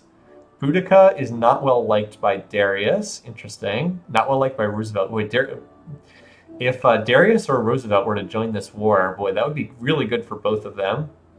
Even Caesar doesn't like Boudica very much.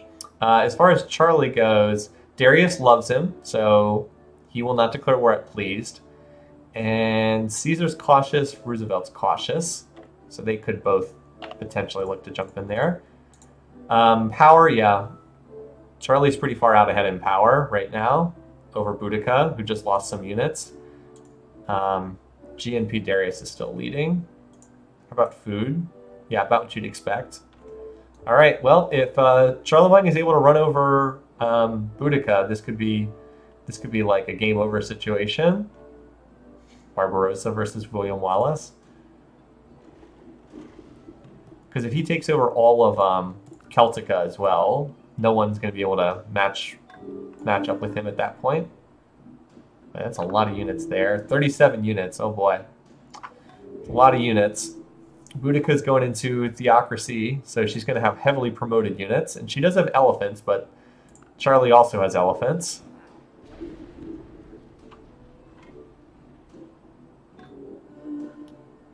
Darius completes the Parthenon. Let me see what's happening in terms of the power trades here. Looks like Charlemagne has been getting the better of these trades thus far. I think he's going to have no trouble capturing Florence. Yeah, there it is. Well, the Apostolic Palace hasn't been captured Yeah, it hasn't been built yet. It's true, she could build it and then... Well, she'd first need to be voted in. Oh, where was the... Oh, Barb City down there. Huh. Okay. She would first have to be voted in as AP resident. Then she could hold a Stop the War. But she's got to survive a little while to reach that point. We'll see if she does.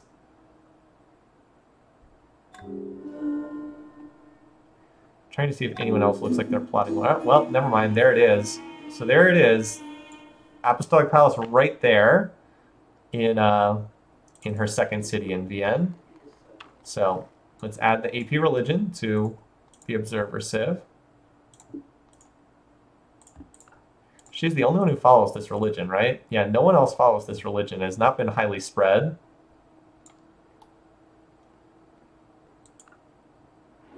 So she will definitely vote herself in as the AP resident. The question is then whether she will... Oh, wait, we didn't see the resolution yet. Yeah, even if she stops the war, it would likely just delay the inevitable. I agree, but it still makes a big difference whether she dies now versus if she dies 150 turns from now. Like, that does matter. We'll see. I expect she will try to stop this war. All right, so there she becomes the leader. Now she has to wait for the ability to vote in resolutions. Let's see where Islam has spread. Darius completing the statue of Zeus could be pretty big too. Let me just screenshot that in case later war awareness. All right, so who has Islam? Charlie does. Darius does at one city. FDR doesn't. Caesar does. FDR does not have the religion in any of his cities, so that could be important. No, no AP religion, no Islam in any of the American cities. All right, so that could be significant later on. Let's see where Charlie goes next. He still has, you know, this stack was cut down a bit, but he still has a fair number of units in it.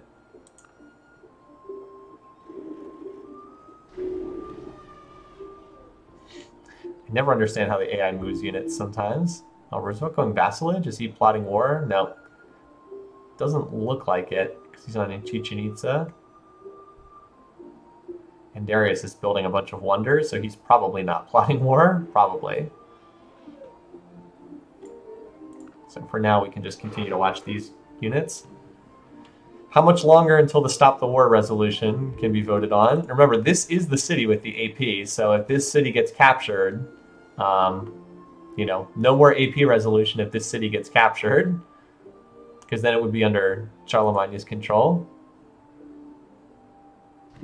Oh, he doesn't have a lot of catapults here, does he? He only has 2 catapults, so he's probably going to be here for a while. Going police state. Police state and vassalage, jeez, okay. That says, and theocracy. That says I am going to be very serious in this war. Your pick for first to die work nice. Don't build aqueducts, Boudica. Yeah, seriously.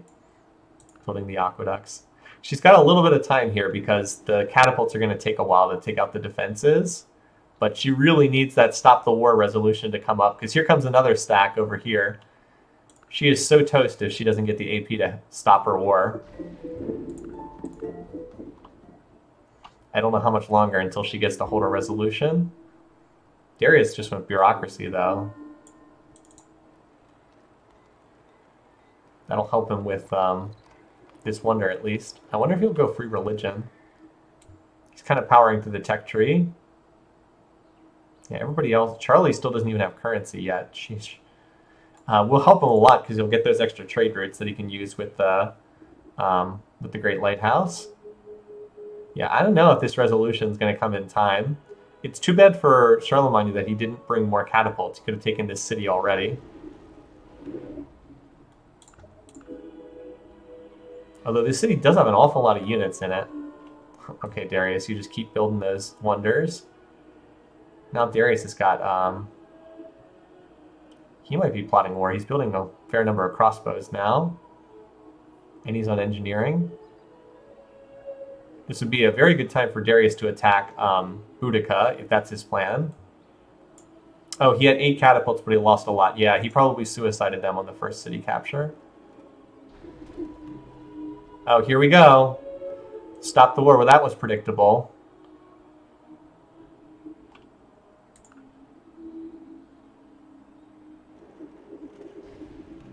Ah, there it goes. All right, so as we expected, she uses the AP to stop the war just barely before getting taken, just barely before she was about to be attacked.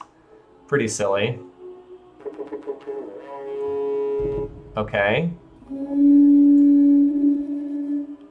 Why in the world did Caesar declare war on Roosevelt?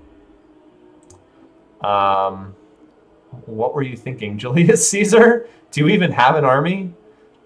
Anyway, let me add the war to our declaration counter. I'm not sure what he was thinking there. Because this wasn't an AP thing. Like, I don't even see a Roman army here. Like, he must have one if he's declaring war, right? What's our power bar graph look like? Okay. I don't quite understand this decision, Caesar, but all right. Roosevelt's economy is hopped up. Is he in a golden age by any chance, or is he just... No, he's not in a golden age. Okay, his economy's just been improving. Let's see their beaker rate. Darius 279, Roosevelt 193. Yeah, Roosevelt's just on the rise, period. Caesar 99, Charlie 130, and Boudica 71, yeah. Okay, well, Julius Caesar did a misclick, yeah. Does feel a little bit like that. I don't really understand that decision. How many unhappy faces does Rome have? Good question. I'll go ahead and take a look. 2. We will not fight our brothers and sisters in the faith. So Boudica was able to survive just barely. Looks like Darius is back into peaceful mode. It looked like he might be plotting for a moment, but not now. Again, Darius's best move would be to wait until he had rifling, because he's going to hit rifling way before anyone else in this game, and then go for a conquest then. Boudica would probably be his best target. But he's only cautious there, so maybe not. We'll see. This is a great opportunity for Roosevelt to pick up more territory.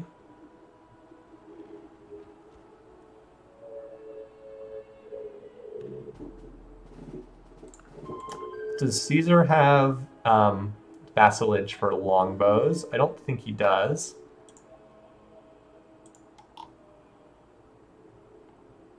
No, he does have feudalism. Okay, and I meant feudalism, not vassalage. Okay, so Caesar can build longbows. Just out of curiosity, where's Roosevelt? All right, Roosevelt, he can build maces. He doesn't have engineering, though, and he doesn't have guilds, so that's good. I guess we can do a more formal comparison of their tech trees later. Yeah, war against the infidel can be called against Roosevelt because he doesn't have Islam in any of his cities, so he could call that, but it would require Boudica to be already at war with Roosevelt. I don't think you can call that crusade resolution unless you are also at war with that individual.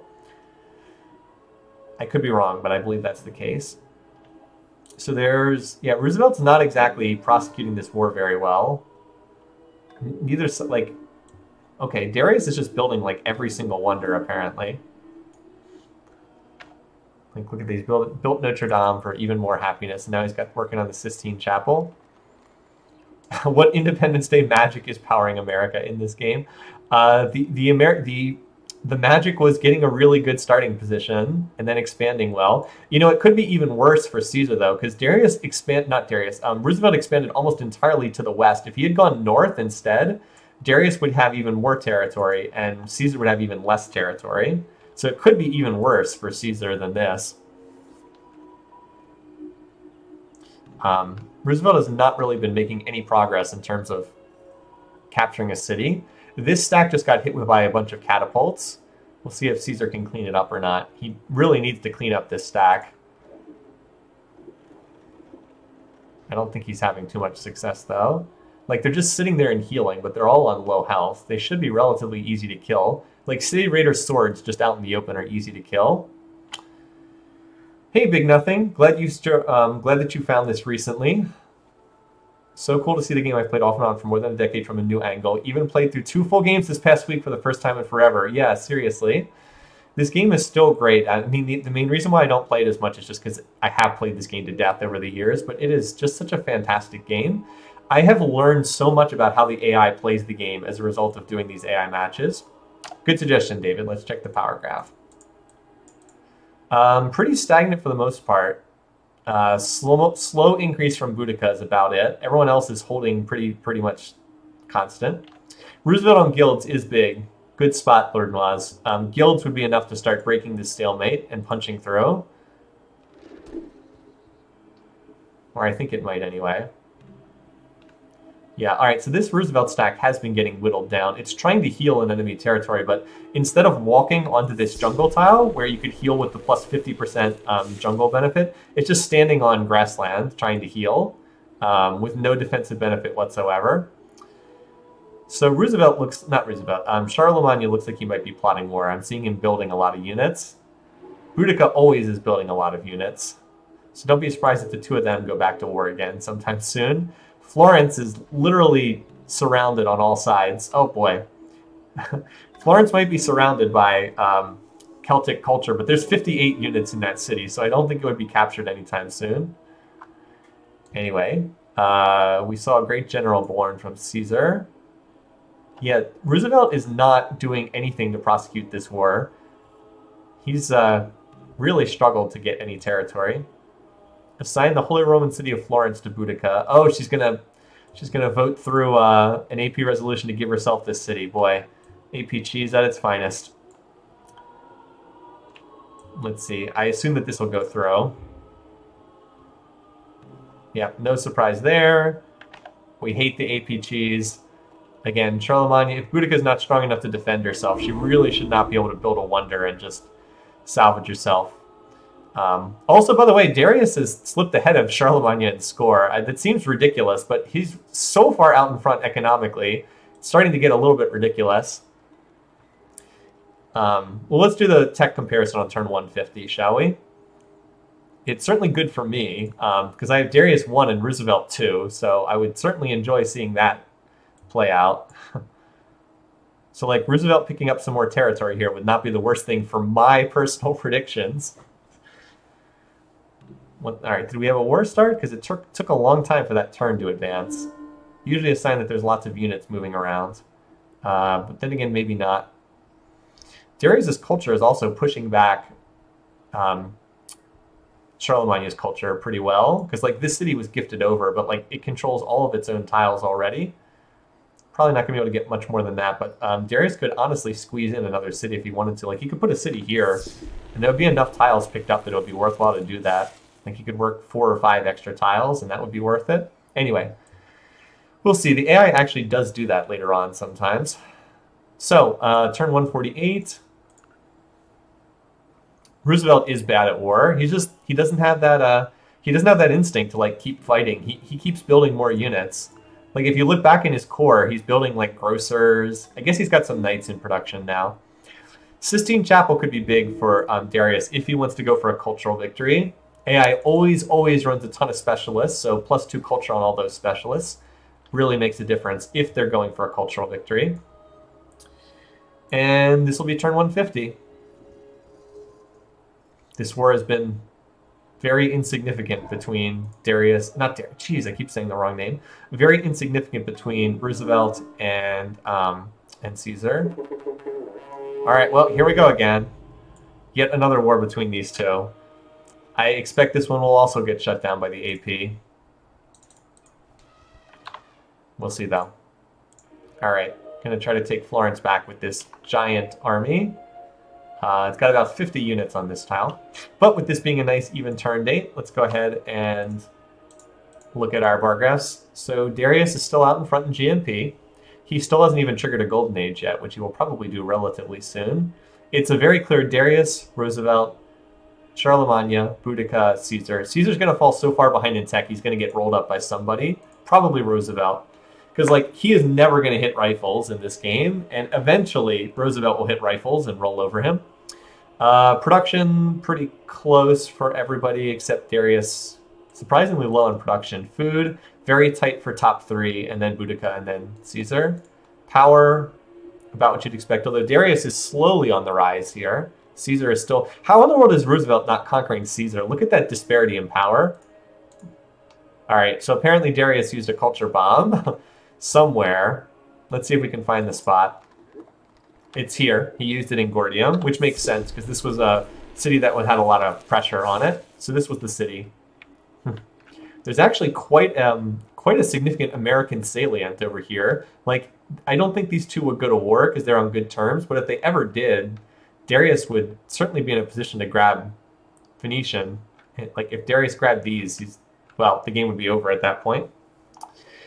Is Caesar close to engineering? I think he can research it, but it is an expensive... Oh, he's going for it next. He's going machinery engineering, to answer your question, but he's still a good 20 turns away from finishing it. So let's look at where people are on the tech graphs, shall we? Start with Caesar. He's, I'd say like early medieval. He's got pretty much all the classical techs. Well, most of them. He's still missing some. But he doesn't have much of the medieval era. Still has no code of laws, doesn't have civil service, so no maces. He is trying to get to castles to stall out his defense. Let's do Boudica next. She's about the same as Caesar. She's missing machinery, but she has civil service and light bulb theology. Also doesn't have engineering. Very, very late currency, which is a bad mistake on her part because currency is such a good economic tech. Next up, we'll look at Charlemagne. So he is slightly ahead of the two of them. He does not have civil service. He is about to finish engineering. Does have theology. Excuse me. But not really significantly ahead of Caesar. Caesar, Boudica, and Charlemagne are all very close on tech. So Roosevelt he has guilds. He's going for banking. He's missing the entire top side of the tree, though, and he's also missing the bottom side of the tree, too. So he's ahead of them, but not by a lot. The biggest difference is he can build knights. And then Darius is definitely ahead. He already has banking. Researching philosophy, so he's still missing drama and theology, but other than that, he's about to enter the Renaissance. So Darius is definitely ahead. Yeah, Darius has had civil service for a long time. Agreed. So he will soon move on to nationalism and printing press and education, all of which will be big for him. Education, of course, will let him build Oxford and get more research power in his cities. He will likely build the Taj Mahal as well. So yeah. Clear tech leader right now, Darius, and likely to expand that, especially if these leaders are continuing to get stuck in wars. Other war, diplomacy, Boudica still hates Charlemagne, Charlemagne still hates Boudica. Those two are still furious with each other. Darius would only declare war on Boudica. He's pleased or friendly with everyone else. We'll see if he goes into free religion later. And that pretty much ties up everybody because the other leaders are all in wars already. So Darius is the only one who could go to war, and it would only be against Boudica. Let's see how long before the Stop the War resolution gets voted through. So Florence lost its defenders. Expect to see it get captured. That's divine right. Or no, that's philosophy. Excuse me. I guess no one had philosophy up to that point in time. So another religion pops up. Where did Susa? Where's Susa? Just curious. Oh, there it is. Double Holy. Oh, wow. Double Holy City. Huh. This city, wow. This city's looking pretty fine down here. Needs to get his shrines up, but wow. For a city that we were kind of mocking earlier in the game, this has turned into a pretty nice one overall. All right, so Florence, to no surprise, gets captured. That city was definitely toast in any serious war between these two. I didn't get the capture pop-up, so I'll reveal the map again. And Roosevelt still seems to be unable to capture a city from Caesar. I guess he's got a new stack trying to go somewhere. But he really has not had much success. Here, before I even get the request, here's the Roman elephant. All right, so yeah, and they signed peace. So that war was inconclusive. Caesar's really lucky he's still alive. Meanwhile, how much longer do you think before Boudica shuts down this war with Charlemagne again? Because I'm guessing it's not going to be long. Here's the... Oh, wow, this is Boudica's army. She's got a pretty good force over here. Can we pretend the Holy Roman Empire is the Knights Templar? Sure, whatever you want to pretend is fine. Here's the Landsknecht, by the way, if you're curious about the Holy Roman Empire's unique unit. It's not a very good unique unit, but Ah, hopefully that didn't make you guys too dizzy. There they are. Got their pikes. That square-jawed face. Anyway. Yeah, Caesar lost this city earlier. Not in the most recent war. So the two of them are still back to peace again. So here's the big Boudica stack, 41 units. And the big, where's the big Holy Roman stack? Is this it here? Oh well, it'll pop up sooner or later.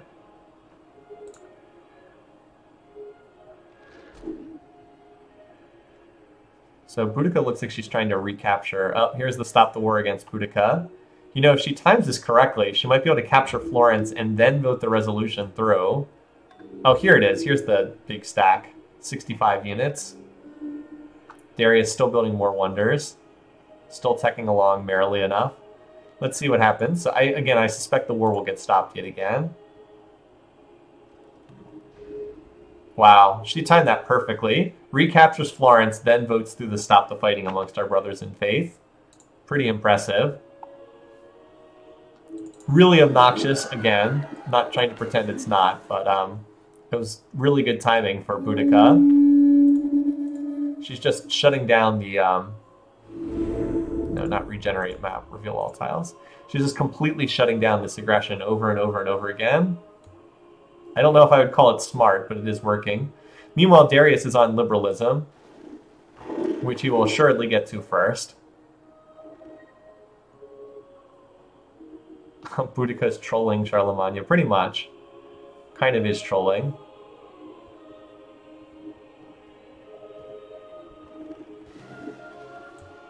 So we're back to peace again. I'll try to advance these turns a little fast. Oh boy, why did he go uni-suffrage? Does he even have any towns? So like it's way too early in the game to go uni-suffrage. He doesn't have enough money to rush buy things, and he doesn't have enough towns to get the production bonus because his cottages are still too immature. Representation would have been a much better civic for him to pick there. Have we done seasons without the Apostolic Palace? Not yet. It's something we've discussed for future seasons. It's going to be, I will probably end up putting it to a vote before the next time we do a season. All right, so this is important. Darius going free religion. This means he probably helps him overall because he was mostly getting religious minuses with other leaders. Yeah, so he will not declare war on anyone except Boudica, and this has improved other people's opinions of him. So Caesar's pleased. Of course, Caesar can declare war at pleased. Roosevelt's pleased. He will not declare war at pleased. Boudica's cautious. Does anyone know if Charlemagne will plot war at pleased? I'm not sure off of the top of my head. Does anyone know? Because I know Boudica will plot war at pleased. Caesar will plot war at pleased. Darius and Roosevelt will not. Roosevelt will. Okay, I am wrong. I did not think he was one who would. Okay, so Roosevelt will declare war at pleased. And Charlemagne will not. Okay, so I had the two of them reversed. Thank you for correcting me. And Darius is also now building universities, which even for the AI are quite expensive. But yeah, his tech will, with him being at liberalism and, oh, he's going to get something for free. Probably nationalism. We'll see. He's going to grab something here, though.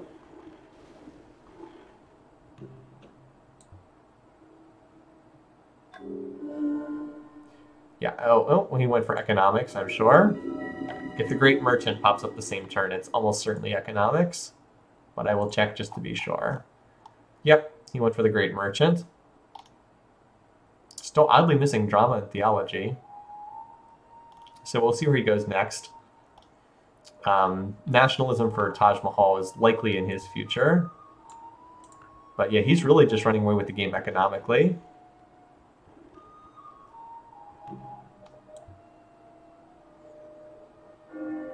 Oh, so he used it for a golden age. Well, this is a really well-timed golden age. It's going to let him get his universities built quickly. Very smart.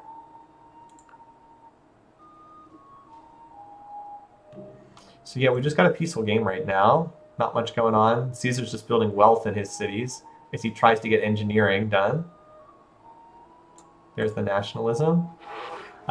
He does not have the mausoleum. Caesar actually has the mausoleum, interestingly enough. But yeah, in this golden age, his research is pouring right through, and so he's going to get the Taj Mahal and get like a double golden age. He's also at 90% science, isn't he? Yeah, 664. Now he's in a golden age, but again, that's so much. That's like double what anyone else in the game has right now. Although Roosevelt was able to get another wonder built, albeit not a terribly important one in Angkor Wat. Yep, so mostly we're just waiting for another war to break out.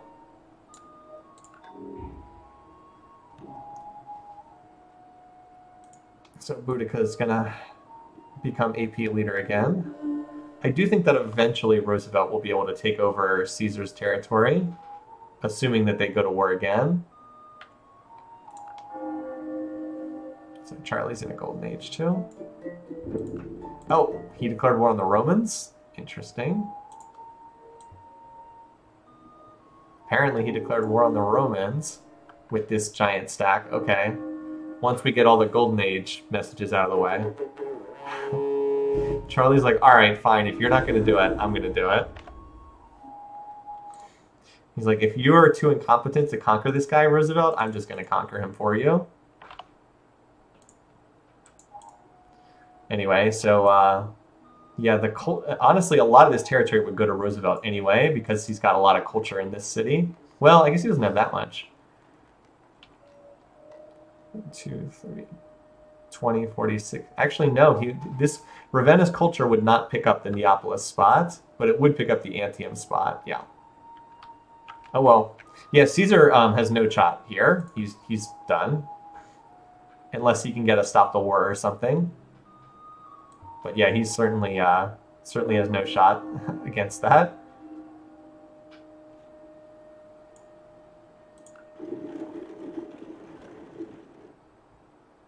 Where is Caesar's army going? Here they go, off to moving through Boudica's territory to try and capture, I guess, one of these cities? I don't know. This will be, Roosevelt, this would be a good time to hop into the war and vulture some territory for yourself. Wait, does he only have one? Oh my god. This giant stack that has 65 units in it has one catapult. Ugh. One catapult. So it's going to take him, I don't know how many turns to take out Neapolis' defenses. Well, there's got to be more units behind that, right? All right,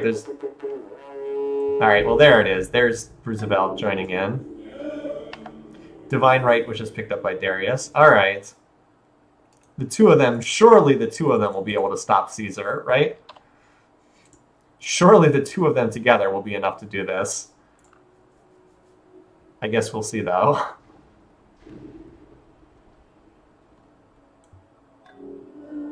Spiral Minaret. That's nice. He's got enough religious buildings that's a handy aid. Stop the... Yeah, I don't know. I wonder if we'll see Stop the War incoming or not. It's a good question. Still 92% defenses here. There's the Taj finishing. Hey, Darius, are you interested in capturing any territory for yourself? He still could only declare on Boudica. Can't attack Caesar. They're still on good terms.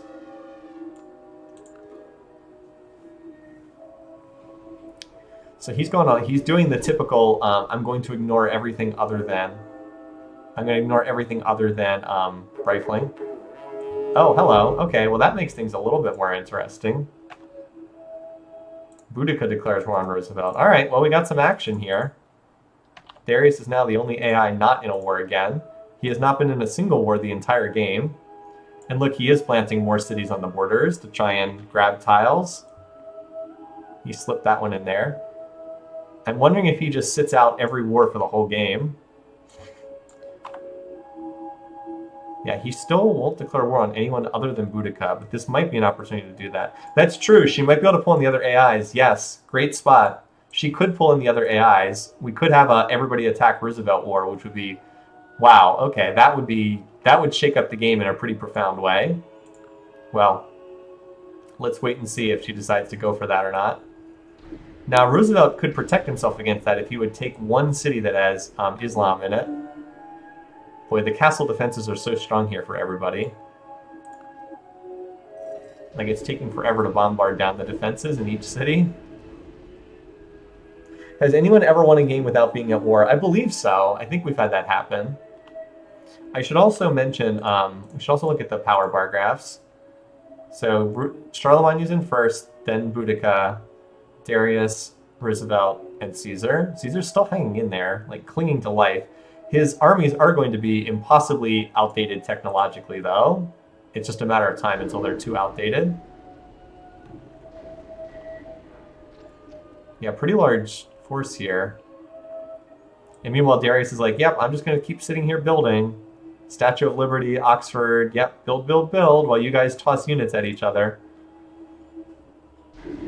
I would personally love it if Roosevelt could get into second place on score behind Charlemagne, so if Darius wins, he would be the runner-up, because that's what I have predicted, but...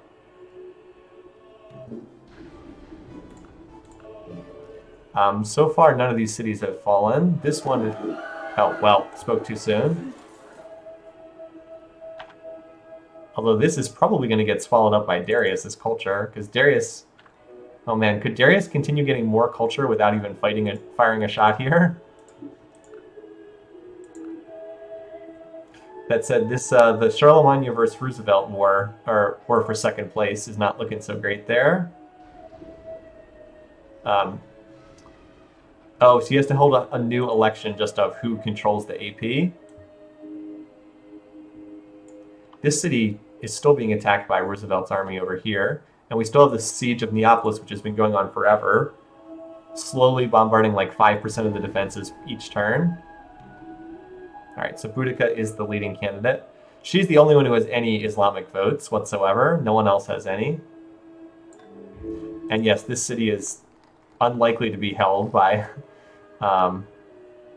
it'll be either a Darius city or a Roosevelt city. Just too much culture there.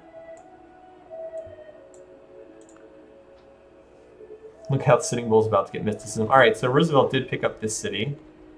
So he picked up a city for himself in the form of Antium. Although he lost a city, so... But that said, he'll have a decent chance to recapture this one.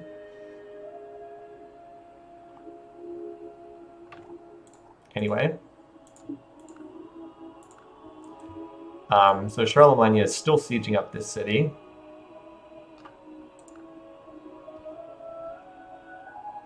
Like, again, like 4% per turn, the defense is going down.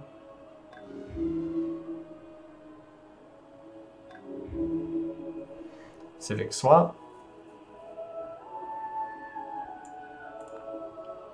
There doesn't seem to be anyone really contesting with Darius. Darius is all the way on communism? Jeez.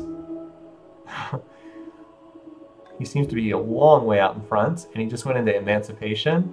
You know, for him, uni-suffrage isn't even that bad of a choice, because I think he has a lot of mature towns, and yeah, he's still in a golden age, so he was able to make that swap without having to waste a turn.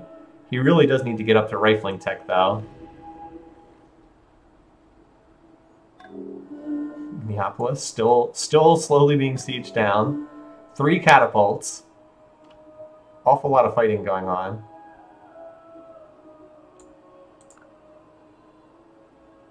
Alright, finally that city fell.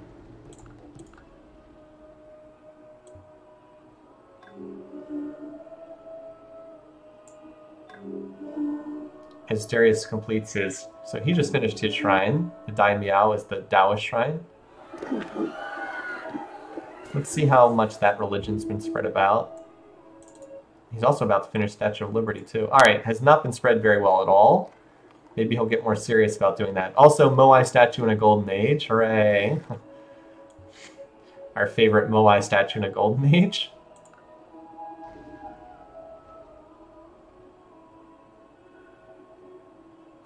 So Caesar is slowly dying here. Slowly in the process of dying. This city only has, what, 5 units in it? Some highly promoted ones, but only 5 units. Roosevelt could probably capture this back pretty easily if he sent his army after it, which I don't know if he will.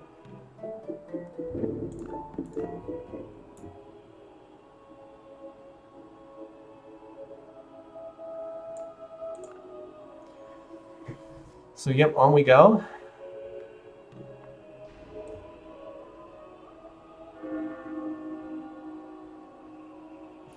only 3 cities left for Rome, but they seem to be at kind of a stalemate. Oh, I should look at the power bar graphs. I haven't looked at that in a bit. All right, so Charlie continues to build more units. Roosevelt lost a lot of units and is now rebuilding. Boudica has lost some units in exchange for gaining 1 city. And Darius just continues to build his units. Darius also continues to ignore rifling tech, but I think he's far enough ahead that it's not going to matter much. This poor city is starved all the way down to size 1 because it can't work any tiles. Where is the Holy Roman Army? Oh, still in this city. Still hanging out there for the time being.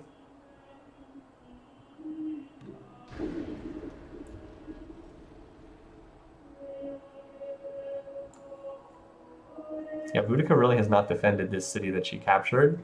She pretty much just did damage to Roosevelt without really helping herself at all in that regard.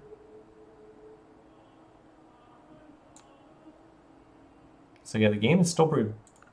I mean, there's a large war going on, but it's still mostly pretty quiet right now. Statue of Liberty. And the Kremlin's going to finish next turn. Darius just doesn't seem to have any desire to fight someone. He seems totally content just to build here. He's getting close to being like a full era ahead of anyone else. Because he's basically researched every single Renaissance tech except rifling, except the ones that lead to rifling, like no military tradition, replaceable parts rifling. As soon as he gets these, he will be completely invincible. He's not even that far away from assembly line at this point, because he's already researched scientific method, astronomy, communism, physics, and he's en route to biology. So he's just basically knocked out everything, and he's already got democracy tech. Like, Roosevelt's in 2nd place on tech, and look how far behind he is. He's not even close either. Pillaging job is impressive. Yeah, there has been a fair amount of pillaging. So Boudica has not called a crusade resolution yet. I don't know if she just doesn't want to, or if she can't, or what the story is there. But has not called any. So I don't know if there's any siege units in this city. He might just attack with this big stack, because I don't think there's any catapults or trebs in this stack. Let's see what he does. Yeah, he just attacked. Now, I'm sure he lost a lot of units, but he was able to push through and capture the city. Maybe not. Like, sometimes it's better just for the AI just to launch an attack and take the city, even if it means heavy losses. Let's see how much he lost. Not that much. Might take another turn to pop up, though. Yeah, I don't quite understand why, when it does, like, a revote as far as who controls the AP and when it doesn't. I don't quite know how that works. Also, Roosevelt, where's Roosevelt's military? Like, why is he not taking this city back yet? You would think he would be able to recapture it. I mean, you'd think so.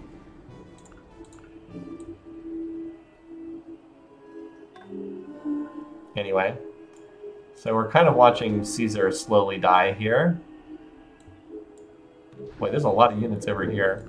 Look at all these units. A lot of units in this area, but none actually taking territory. Alright, so 200 turns in. Darius is all the way on medicine now. So Charlie finally finished his shrine. That's pretty late for him to get a great profit. Now his religion still not spread all that well, honestly. Could have been spread a lot better than that. Anyway, so with it being turn 200, we'll look at the bar graphs. GNP is still heavily in favor of Darius. Production's pretty close, everyone except Caesar. Food's also pretty close. Power, we've been keeping an eye on. That was when he took that city. But like I said, worth it to grab another city. Just keep on going. If we're curious about beaker rate, Caesar's only at 72. Ugh. Roosevelt 344, Charlie 509. So Charlie's pulled ahead of Roosevelt in research. Boudica 235, and Darius 1200. Oh my god, he's also running 100% research. Alright, he's really blowing through the text at this point. So let's go ahead and switch into Renaissance music. I usually try to keep the music at like the same era as most of the AIs, and most of the AIs are like just entering the Renaissance, whereas Darius has already blown right past it. He again still seems to have no real desire to go to war.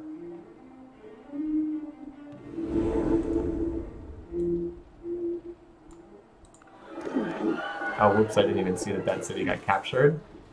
It is entirely seemly. The young man killed in battle. So there's only one Roman city left at this point.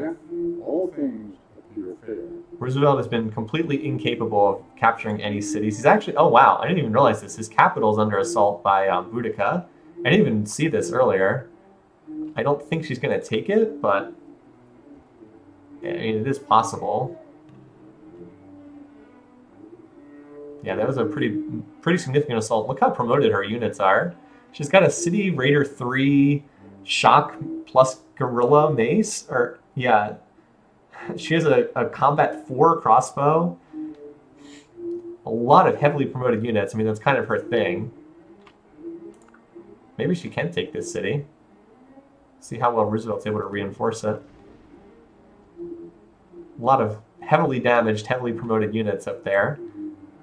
Well, she's been doing a lot of damage on Roosevelt. Like, she might not be able to win the game, but she's doing a lot to stop him from taking second right now.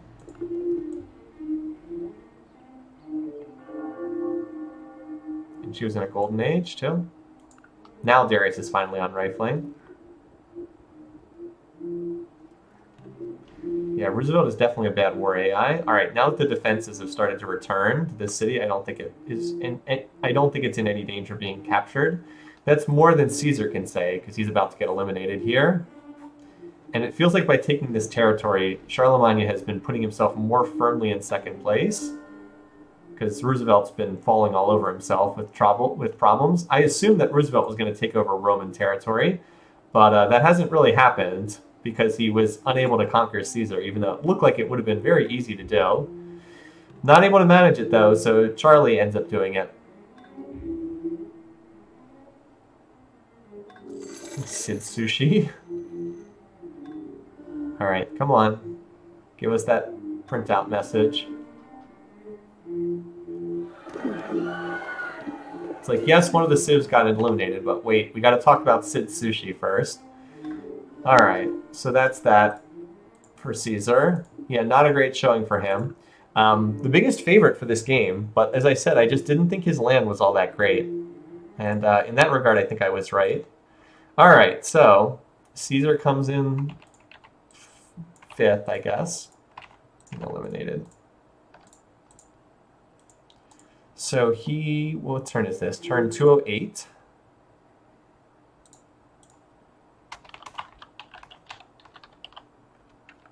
And another kill for the Burger King, Charlemagne. That's his third of the season. By the way, we don't have anyone running away with the Golden Spear Award this year like we did last year. Gilgamesh is the current leader with 4 kills for most total kills in the competition. Last year we had a tie between Stalin and Caesar. They both had 7 kills last year. It's been more evenly distributed this season. No one running away with it to quite the same extent. All right, on we go. Justinian's name isn't read in Playoff 1. Did I mess up on that? Justinian was never eliminated in Playoff 1. He never got eliminated. He survived that game. Yeah, he didn't die. He went down to 2 cities, but he was never eliminated. All right. So on we go. We still have the war ongoing between the Celts and the Americans, and that's the only ongoing war right now, which Roosevelt's really struggling in. If he would research rifling tech, he would be in much better shape. Let's look at the diplomacy now. All right, so Boudica hates Roosevelt, hates Charlemagne, is only cautious towards Darius. Charlie is annoyed toward Boudica, and Darius is cautious with Boudica. So Boudica's survival in this game long-term does not look great. Does not look too good for her to survive long-term. Especially not now that Holy Rome is headed towards rifling themselves. Darius is running heavy gold right now. He must be upgrading his units to rifles. Because I saw him, I was like 5 turns to steam power. I think he's in the process of upgrading his units. Anyway, let's keep an eye on this ongoing war. Boy, Roosevelt's really struggled with Boudica. Like his score has almost dropped below Boudica's. He's not quite at that point yet, but he's been pillaged heavily. Now that shrine finishing is nice for Roosevelt. Getting back in represent. Yeah, see, he's actually spread his religion pretty well. 17 gold per turn. That will help his research a bit. Hey Roosevelt, research rifling. Stop researching democracy. That way you could fight with gunpowder units against medieval units, and you'd clean house with it. Let's see where he's going, because Charlemagne is going for rifling right now. No. Just needs replaceable parts in rifling, but he's already got corporation and democracy. He's probably going to go scientific method next, I bet. Nope, gunpowder. All right, well, that's smart. He needs gunpowder at some point. This city continues to revolt.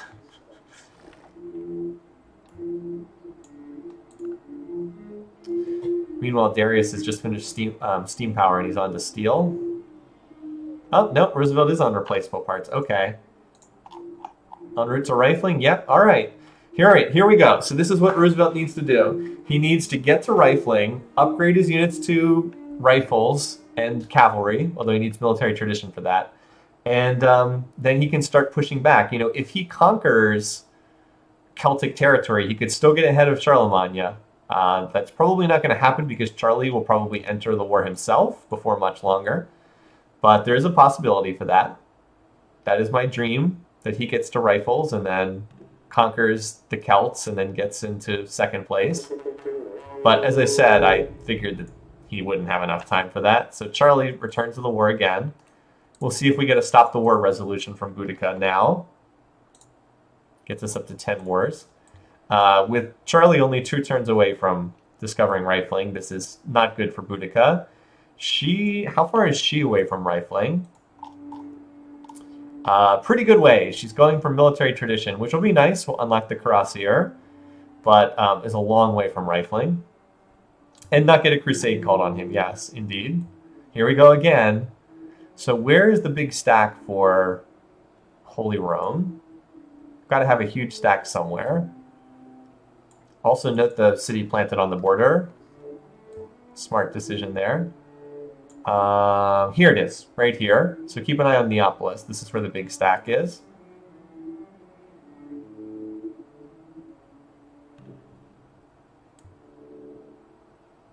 Darius still showing no signs of wanting to go to war. Doing his best Mansa Musa impression in this game. Because like Boudica's been fighting well up to this point in time, but she's about to run into much improved tech on the part of her opponents. And she's also looking at a 2-front war. All right, so rifling finished for Charlemagne.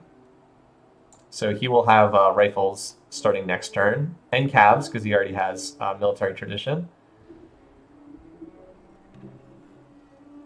Yeah, so yep, you see the rifles. That spells, probably spells doom for Boudica. Still a siege going on here at Washington. Oh, she's still got a large army, 33 units here. That said, these units are about to be cut to pieces because it's only 2 turns until rifling's finished in America. But Charlemagne is definitely better positioned to make gains territorially than Roosevelt is. Captured by Holy Rome, okay. 62 units there still. Yeah, so there's the calves, there's the rifles. And then we're going to have green versions of those same units. Roosevelt might have bought Charlemagne in. Certainly could have happened. I wouldn't be shocked if either way. Now that the rifles are on the scene and the calves, they win the unit matchups pretty hard. Like rifles and calves both just crush any medieval units. Even a unit like a pike. Like a pike is supposed to counter a mounted unit, but even with the pike getting 100% bonus against a cav, it still loses the fight because the cav is 15 strength and that only gets the pike up to 12 strength. And besides, the Cavs are going to have their own promotions. Cavs going to probably be running around with like Combat 2, and then that adds another 20% strength. So now it's up to 18 strength, and yeah, you get the idea. Even units that are supposed to counter them don't really counter them because the base strength is just so much higher. So expect to see Boudica just her power dropping precipitously over the upcoming turns. Yep, now the rifles are here as well, and they shouldn't have any trouble. This stack will get cleaned up first. Yep, there it goes. And now, finally, the workers will be able to repair all that pillaged terrain. But it's still difficult for me to see Roosevelt overcoming Charlemagne's score, because Charlie should be able to start cleaning up city after city. 61 units here. Like this city, which has gone back and forth a whole bunch of times, should get cleaned up pretty quickly. Yep, there it goes. And this is really the beginning of the end for Boudica. I'm pretty sure Charlie's going to get most of the spoils, and so I don't see Roosevelt passing his score. Unfortunately for my predictions, I really don't see that happening. Anyway, we'll see. I mean, maybe there'll be some kind of a comeback mounted, but seems unlikely. Darius could also, in theory, get involved in this war, but I mean, he hasn't gotten involved in any wars to date, so that would be surprising. Interestingly, Roosevelt could plot war against Darius. That's still in play. We might end up with a very peaceful endgame here if Boudica gets eliminated. Come on, Roosevelt. Snipe some cities. Get some points for yourself. You're only 600 points behind Charlie. Oh, boy.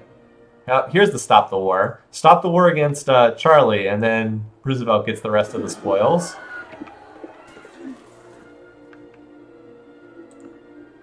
We'll see.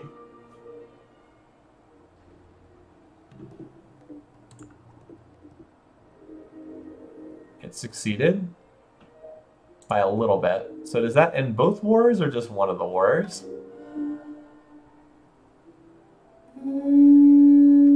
I believe Roosevelt's still at war, though. Yep. All right. So here's your chance, Roosevelt. You've got Cavs. You've got rifles. Boudica's been taking a lot of damage. Yeah, here's your chance. Look at Boudica. She got crippled. Here's your chance. How close is Charlemagne? Is not close to domination. He's only at 28% land area. Sneaky Darius. Yeah, that would, I mean, that's more cunning than the AI actually has, but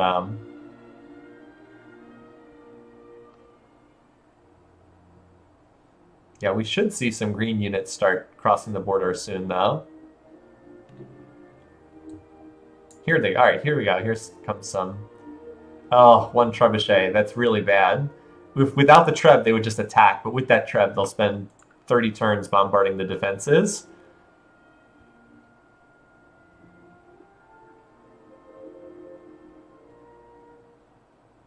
So it is 10 turns until she can hold her next vote, until she can stop a war. That one trebuchet is really unfortunate. Oh yeah, will Boudica go for the crusade? Good question. Now, if he captures one city, he would be immune from that. Like, so if Tolosa were to get captured, then Roosevelt would be safe from that.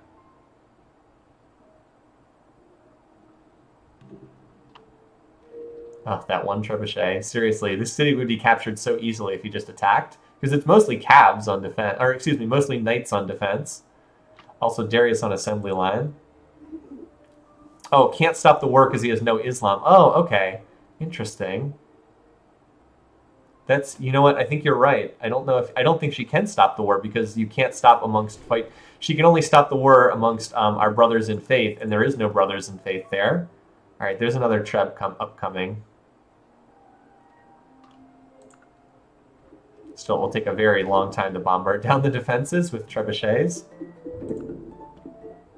There's 2 trebuchets. They can take out like 5% of the city's defenses each turn. Again, if he would just attack the city, it would fall instantly. Oh well.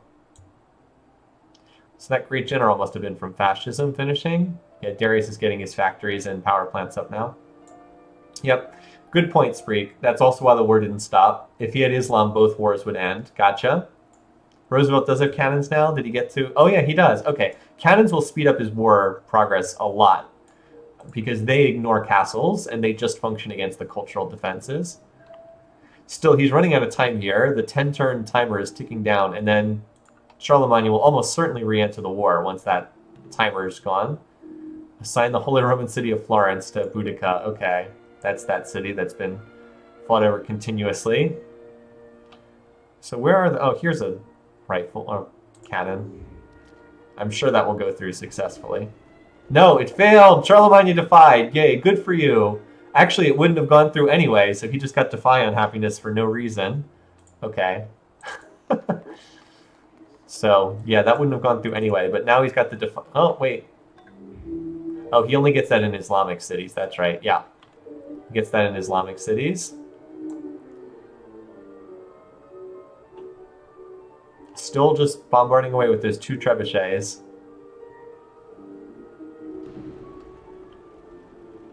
"18 cabs ready to attack."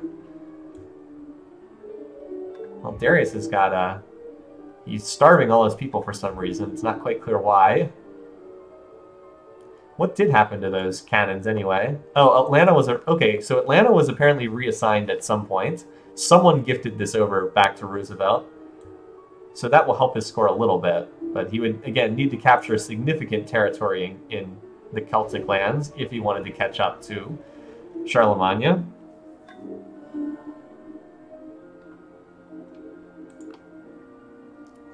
Once it gets down under 20%, he will probably attack. That's usually when they attack.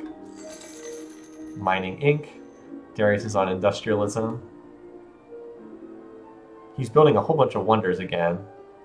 Don't look now, but Darius has a decent chance of winning a diplomatic victory in this game, because he's on pretty good terms with some of the other AIs. Like, no, I guess not. No, he wouldn't win. Alright, well there's the return war that we were all expecting. I gotta mark it down. She'll probably stop the war again if she can. Although, Roosevelt taking this city would then make him Islamic as well. So then he wouldn't be able to, he would also have the war stopped. Alright, so Tolosa was finally oh, there goes another city over there. Yeah, so I don't think this is going to work long term. I think she's going to lose too much Islamic population to be able to keep stopping the war much longer. She really doesn't have much left. She has 1, 2, 3, 4... She only has 4 cities left. Yeah, I think Charlie's got a pretty good lock on second place right now. And remember, the AP's in Vienne. So if she loses that city, that would also be a big deal. Defensive pacts could make things interesting too. So Charlie is actually taking over first place in score. He is a long, long, long way behind Darius, though. All right, Roosevelt. He doesn't have enough. Yeah, Charlie's going to take the rest of these cities. There just aren't enough Darius units, or excuse me, aren't enough Roosevelt units. If he had brought his cannons up sooner, maybe, but he just waited too long.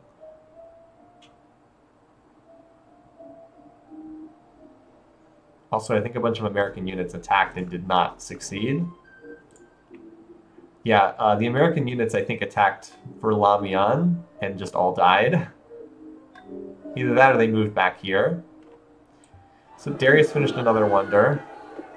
Oh, what the? Okay, I didn't see this assault going on. Okay. Well, there goes one city. Only 3 left now for Boudica. I don't think it's going to be much longer. I don't think she has enough votes at this point to win the AP vote, even if she did call one. She has 100 votes, but I don't know if that's enough. Like, she had more than anyone else. Oh, she was the only candidate. Why did Darius vote for her? Darius the troll. No, the AI actually didn't use the ship. It just looked like it did. It didn't land the units by ship. It just walked them through the tundra. Now, it will bombard the defenses of cities with ships, but that's about it. So yeah, Charlie's going to get almost all of this territory. This city only has a horse archer and a catapult left. So this wandering Roosevelt stack I don't think is actually going to take anything. I could be wrong, but I don't think it's going to get much of anything. It's not even heading towards the city right now.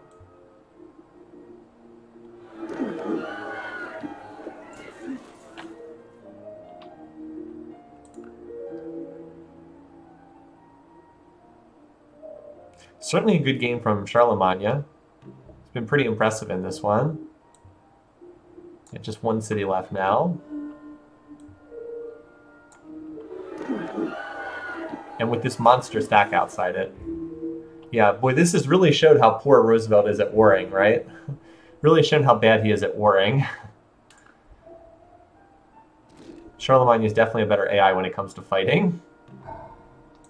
All right, we'll do our overlook in a couple turns, because let's wait until this gets conquered. Yeah, I think Roosevelt's just a turn short here. Yep, he moved his stack up, but it was too late. All right, so we got another kill.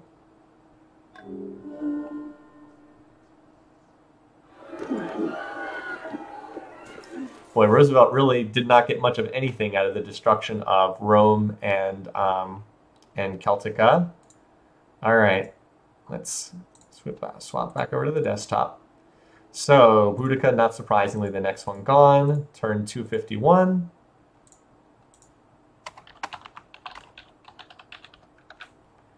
And Charlie picks up another kill. So he is now putting himself into contention for the Golden Spear Award by tying Gilgamesh. And if he makes it to the final, which seems likely at this point, he'll have another game to try to pick this up. Yeah, Roosevelt, not a great AI. I liked his starting position, though. And I think I was right. He did have a good starting position, but not a good AI. So Charlie will pick up some more territory here, but Darius has 25% land area, and Roosevelt has 26% land area, right? So between the two of them, they definitely have enough to block the domination win. So now the question is, how many more techs does... Well, let's do a full... Hold on, let me get them out of war-making mode, and then we'll do a full look at everything, including changing up the music. Yep, Roosevelt had a perfect situation to roll up first Caesar, then Boudica. He totally blew it. He absolutely had a great opportunity there. Could have easily ran over Caesar. Definitely could have done it, but he failed to pull it off. All right, first, bar graphs. So it's about what you'd expect. Darius, Charlemagne, and then Roosevelt. And to be fair, in Roosevelt's defense, Boudica coming in and attack him really did mess him up. I think he would have conquered half of Rome if it hadn't been for that. But he did get waylaid by Boudica's armies, and that really did hurt. Production, wow, okay, so I was going to say, why is Darius first? Then I was like, oh yeah, he has factories, that's why. Food, about what you'd expect, 1, 2, 3. Power, Charlemagne is still first in power, even though Darius has freaking tanks. Just because Darius hasn't built that many units. If we're curious about research rate, Roosevelt 686, Charlemagne 1050, Darius 1360. Wow, Darius not that far ahead in research right now. Although he is running 20% gold right now, which he doesn't need to do. I guess he's upgrading some units. In terms of tech trees, so Darius still has a ways to go. He still has like the whole modern era. Doesn't have anything really in the modern era yet. So he's still got some ways to go. Roosevelt does not have assembly line yet, although he is heading there. And then Charlemagne, about the same as Roosevelt. And the Diplo, yes. So right now, looks like Roosevelt could attack Darius. That's weird. He will not attack Charlemagne. Charlemagne could attack Roosevelt. Darius will not attack anyone right now. Okay, so that's your current settings.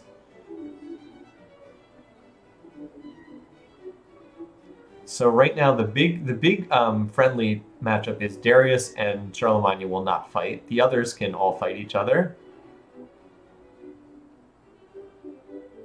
Look at all those pluses. You have wisely chosen your civics is pretty big.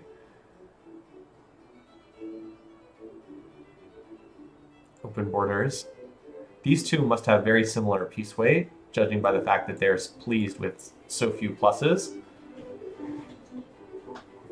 Go Burger King, kill Roosevelt, oust Darius.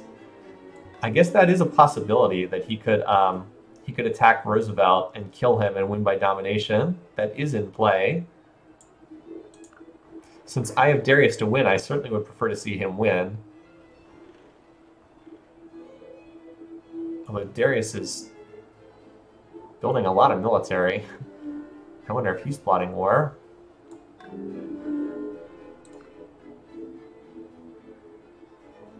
Darius certainly has a lot of tanks and infantry. Darius wouldn't attack anyone right now, though.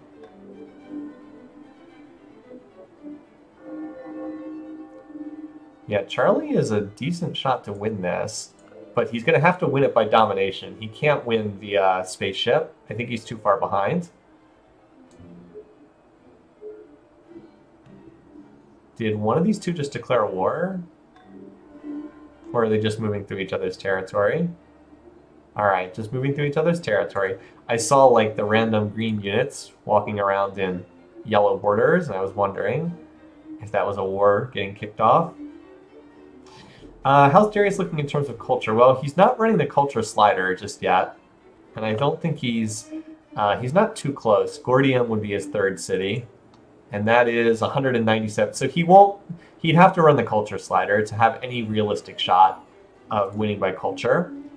So if we see him turn on the culture slider, then yes. Otherwise, no. Good question, though.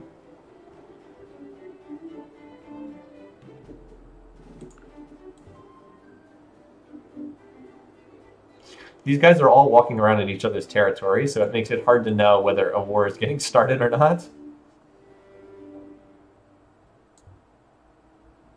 There's still that one hole in, like, the borders up here. Oh, now Charlie can run the Apostolic Palace. Well, it's not going to matter much. I don't think, anyway. Darius could do the culture switch at plastics, it's true. If he were to turn on the culture slider, he would win relatively quickly. So Charlie now controls the AP. He has almost all the votes. Everybody, there were no other candidates. Hi, Vajjo. Has been, I mean, I wouldn't say it's been the strangest game. It's mostly been a game where the high piece weight civs just won out over the low piece weight civs. I think that would be a good way to summarize what's been happening in this one. A good game for the high piece weight civs. So the UN is also under construction. So we'll have to get rid of our friend Sitting Bull relatively soon. I will check to see how many units he built before he gets removed.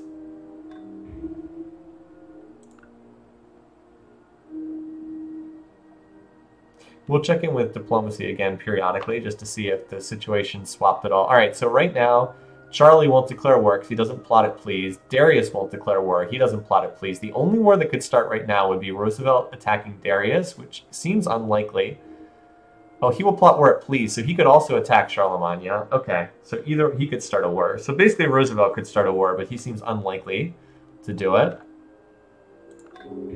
So things are pretty peaceful right now.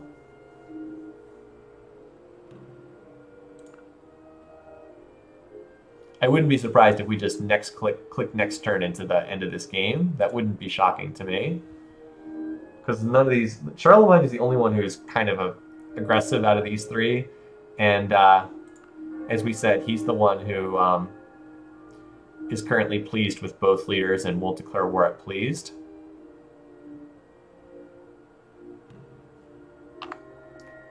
Oh, well, now he's dropped down to cautious with Roosevelt. You know why? Because this moron had... Your spy was caught causing trouble. Roosevelt should really drop his religion. If he would just go free religion. Well, we'll see if free religion gets voted through in the UN. Anyway, let's see how many units Sitting Bull managed to get. 1 archer and 1, 2, 3, 4, 5 warriors. So he got 6 units built. And in his capital, he was able to build a barracks and a totem pole. So anyway, we bid farewell. I don't know if you can hear Sydney in the background. Bye, Sitting Bull. Because the UN is going to be finished this turn.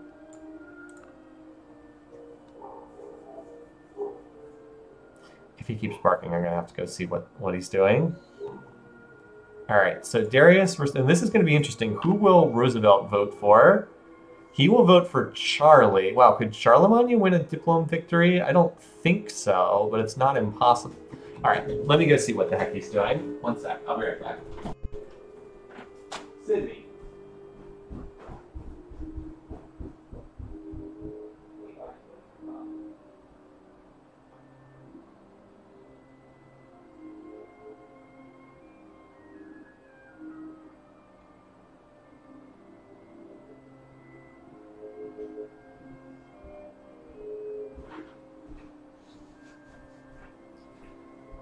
Anyway. Okay. Yeah, he was just sitting on the couch just barking at nothing. I'm sure there was someone outside, but I couldn't see anyone. Can still choose AP Diplo? Yeah, I need to remove the AP Religion, you're right. For safety's sake, just to make sure nothing weird happens. Alright, I'll do that on this inner turn. Alright, so Charlemagne controls the UN, so he will be able to nominate votes. Alright. Alright, well... that was not smart on the part of Roosevelt. That was not a good decision.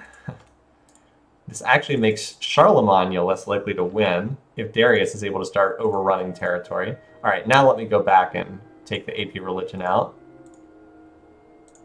Alright, that seems like pure suicide. Alright, and then the Islamic Holy City was, I believe, this one. I don't know why removing a religion causes the Holy City to disappear. Yep, that was it. Okay. Alright, so I don't understand this decision at all. I mean, Darius has got a bunch of tanks, so this is probably not going to go very well. I mean, he's also much higher in power, too. Alright, well, we'll see what happens, but I don't expect this to go well. I mean, it's rifles and cabs against machine guns and tanks and bombers. Yeah, so all the American units that were in Persian territory just disappeared. So I think Darius's units just cleaned up on that inner turn. Also, this city is completely toast. Well, RIP my Roosevelt for second place. He just was determined to be an idiot. Oh my, look at all those great generals. Holy crap, double great generals on the first turn. Oh boy. Well, let's advance one more turn and then check the power bar graphs. Yep, Phoenician got run over. Also, American units are dying. That's about all I can see. Well, no surprise there. You know, sometimes the AI just is so suicidal in this game. Granted, we encourage that by making it aggressive AI, but still. Yeah, pretty much that. Also, Darius will now actually build units instead of just building research in his cities. It will slow down his spaceship progress, but if he conquers all of America, that will increase his teching progress by having 8 more cities or whatever. Better than picking Caesar for second place. Yeah, another city. He's building Three Gorges Dam, and for some reason, like, Darius doesn't have a killer instinct either. Like, look, he's building Sid Sushi executives right now, but the tanks are just too strong. Also, like, he's got the destroyers and battleships out here, so he can take out the defenses of every coastal city with ease, and then the tanks can just roll in. And I mean, it's tanks against rifles, so you get the idea. Why, oh why, did you pick such a suicidal setup? Oh well, this might actually line up the victory date a little bit closer with my finish date. Or it might actually delay it. Oh, we'll see. All I can do is wait and see. So Roosevelt will definitely be eliminated unless there's like a stop the war resolution, because he has nothing to stop this. Is environmentalism. Well, that's not a stop the war. Seattle just got captured this turn too. Boston right now is pumping out an awful lot of culture. If this city falls, it's going to open up a path pretty deep into American territory. Meanwhile, this city, Tolosa, is just off by itself. Yep. It got captured, and then the same turn it got captured, Sid Sushi and Mining Inc. got dumped into it. So how much are those corporations worth, by the way? I'm kind of curious. So Sid Sushi, +3 food, +12 culture. Mining Inc., +10 production. You know, the cost of those corporations is probably slowing down Darius's research a fair amount, too. Anyway, yeah, so there's just like a random tank here, but because the tank versus rifle matchup is so hilariously lopsided, it can still kill defenders, even with the 80% defenses. Oh, and here's the next city to fall, San Francisco, already almost emptied of defenders. The tanks are just not dying. They're killing everything in their path. Yeah, no cheese save for Roosevelt. Here comes the slow-moving non-tank force towards Boston. I mean, it's like, so America has picked up assembly line, which will help because the rifles can be replaced by infantry. But it's already too late. The damage has been done. Roosevelt's finished at this point. Note that Charlie is still pleased, so he will not enter the war. I was going to look at the power bar graph. That's it. Yeah, it's about what you'd think. Roosevelt's basically dead at this point. No, the AI will not trade for surplus sushi. No. That's why Sid Sushi and the corporations in general are not that strong in the hands of the AI, because they will not stack up the resources in the way that the human will. Unless they would just happen to luck into it. So the AI is not always fast in this game, but the AI is relentless. Like, note that Boston is... It's getting reinforced with units each turn, but there's not much left here. Oh, okay. I thought he couldn't declare war. Well, apparently he can. Apparently he slipped down to a point where he could plot war. So 13. Oh boy, could we stop the game at 13? Because that's how many wars I have. It'd be very nice if I hit that exact. So Charlie needs to capture a fair amount of territory to win, but it's not impossible. If he hurries up, he might be able to get enough territory to win. Modern era music? Sure. We are getting into the late stages here. We might as well. Modern era. There you go. And we can use modern era to the end. Probably slipped due to Rosie declaring on his friend. Quite possibly. I thought I checked just a couple turns ago, though. Alright, so there's Boston. So it's just kind of a race at this point to see who can get what. Charlemagne still just has rifles and cabs, though, I believe. Let's see where he is on the tech tree. So no, he has assembly line and he has railroads. And he has industrialism. Okay, never mind. He has industrialism, so we can see tanks out of him. Yeah, I just don't think he's had enough time to build very many yet. All right, so I think that Darius will get enough territory to block a domination victory, but I'm not 100% sure.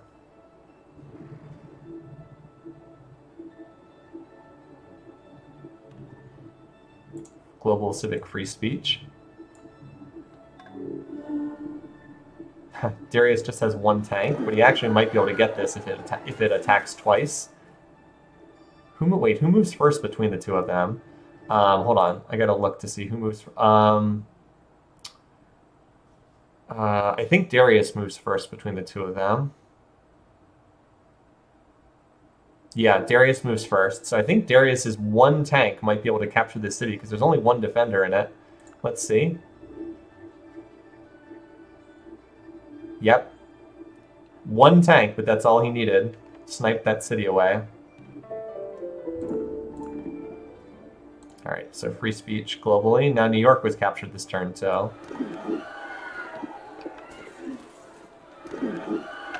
So Darius, who avoided war literally the entire game, now has finally been in a war, and he's kind of kicking butt here. This city is also likely to flip at some point. So yeah, I don't think Charlie gets enough to win by land area. Also, he needs 68% of world pop, and I don't think he's going to get the 68% of world pop either, because it's not just the land area, it is also the pop requirement. So I don't really see him getting to that much population. I mean, Charlemagne has played a great game. It looks like he's going to make the final with no trouble. So, I mean, he's certainly done great. He is significantly behind Darius in tech, though. Now, the two of them are probably going to hit the point. They're probably going to get enough mutual military struggle bonus that they will not declare war on each other after this, because both of them won't declare war at pleased, if I remember correctly. So I think that we'll just go to space after this, which would be, again, good for me.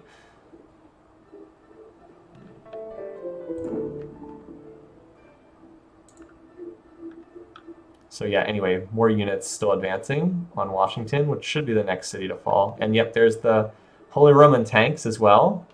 So one of them's, wow, 162 units for Charlie. Only 26 units for Darius here. But Darius moved first, so he was able to get the city. Yeah, Darius has gotten most of the spoils here so far. How many more techs does Darius need, by the way? So he's doing robotics, which is one of the most expensive techs. Then he needs 1, 2, 3, 4, 5. So he needs 6 more after robotics, and that's assuming he doesn't go advanced flight and stealth. Oh, does he need artillery? I think artillery is completely optional. I don't think you ever need this tech.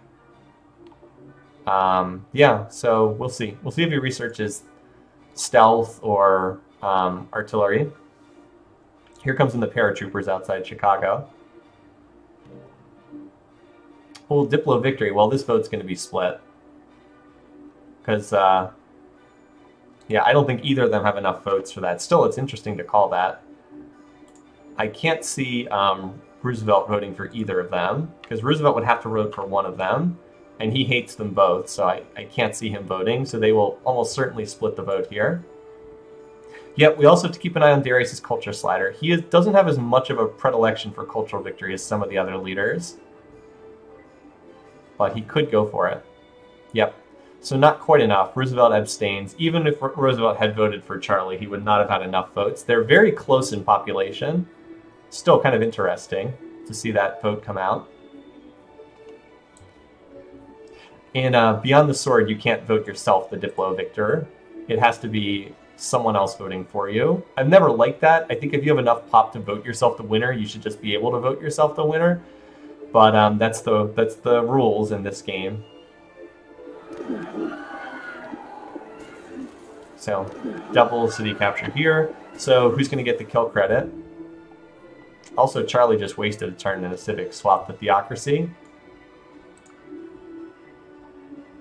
Let's see who gets down here. Boy, that was you know, if Roosevelt hadn't attacked Darius, Charlemagne might have been able to roll him up and win a domination victory. It looks like Charlemagne is going to be first to the punch here. There's no defenses in the city either because there's already a battleship taking out the defenses. Darius completed the internet, not that there's even 2 other leaders to get techs from. I guess we could see paratroopers drop in, though, for Darius. Look at all these units. 50 units for Darius.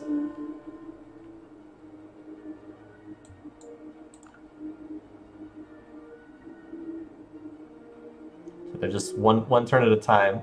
So Darius did waste time researching artillery.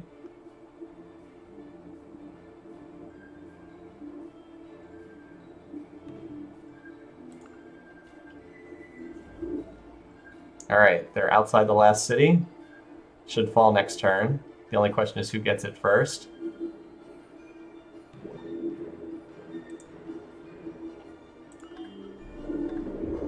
Looks like Darius got it. So Darius does claim 1 kill from this game.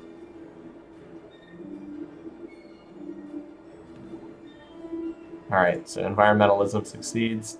Darius finishes off Roosevelt. All right, so that's that. That was a well-deserved elimination. Roosevelt, I have no clue what he was thinking. He definitely deserved elimination after that. So turn 293.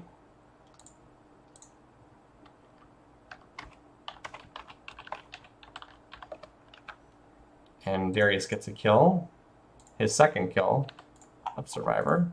All right, so now we're in the real endgame here. Just the 2 civs left. Hopefully no more wars, because I have 13 wars. They're currently will not declare war on each other. How close are they to each to getting space? Darius still needs 1, 2, 3, 4, 5. Darius still needs 5 techs. Charlie needs more than 5 techs. I don't think Charlie can catch up. I think he's too far behind in terms of space race. Now we'll see if Darius goes over to like building research in all his cities, which is what he should do. He's still building military right now. I don't know if he realizes that he's can get out of warring mode here, get back into research mode. He is still stacking up nukes. I don't think he needs to do that. Darius, bud, just build the spaceship right now, buddy. You literally can't declare war. We'll see.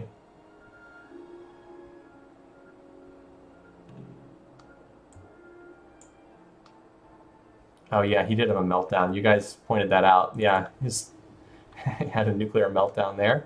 He's going to get the space elevator, which will help him with his spaceship. I think he is now finally popped out of war-making mode. Building universities. And he's still building a lot of tactical nukes, though. I guess he feels that since he built the Manhattan Project, he needs to get a stash of nukes built up.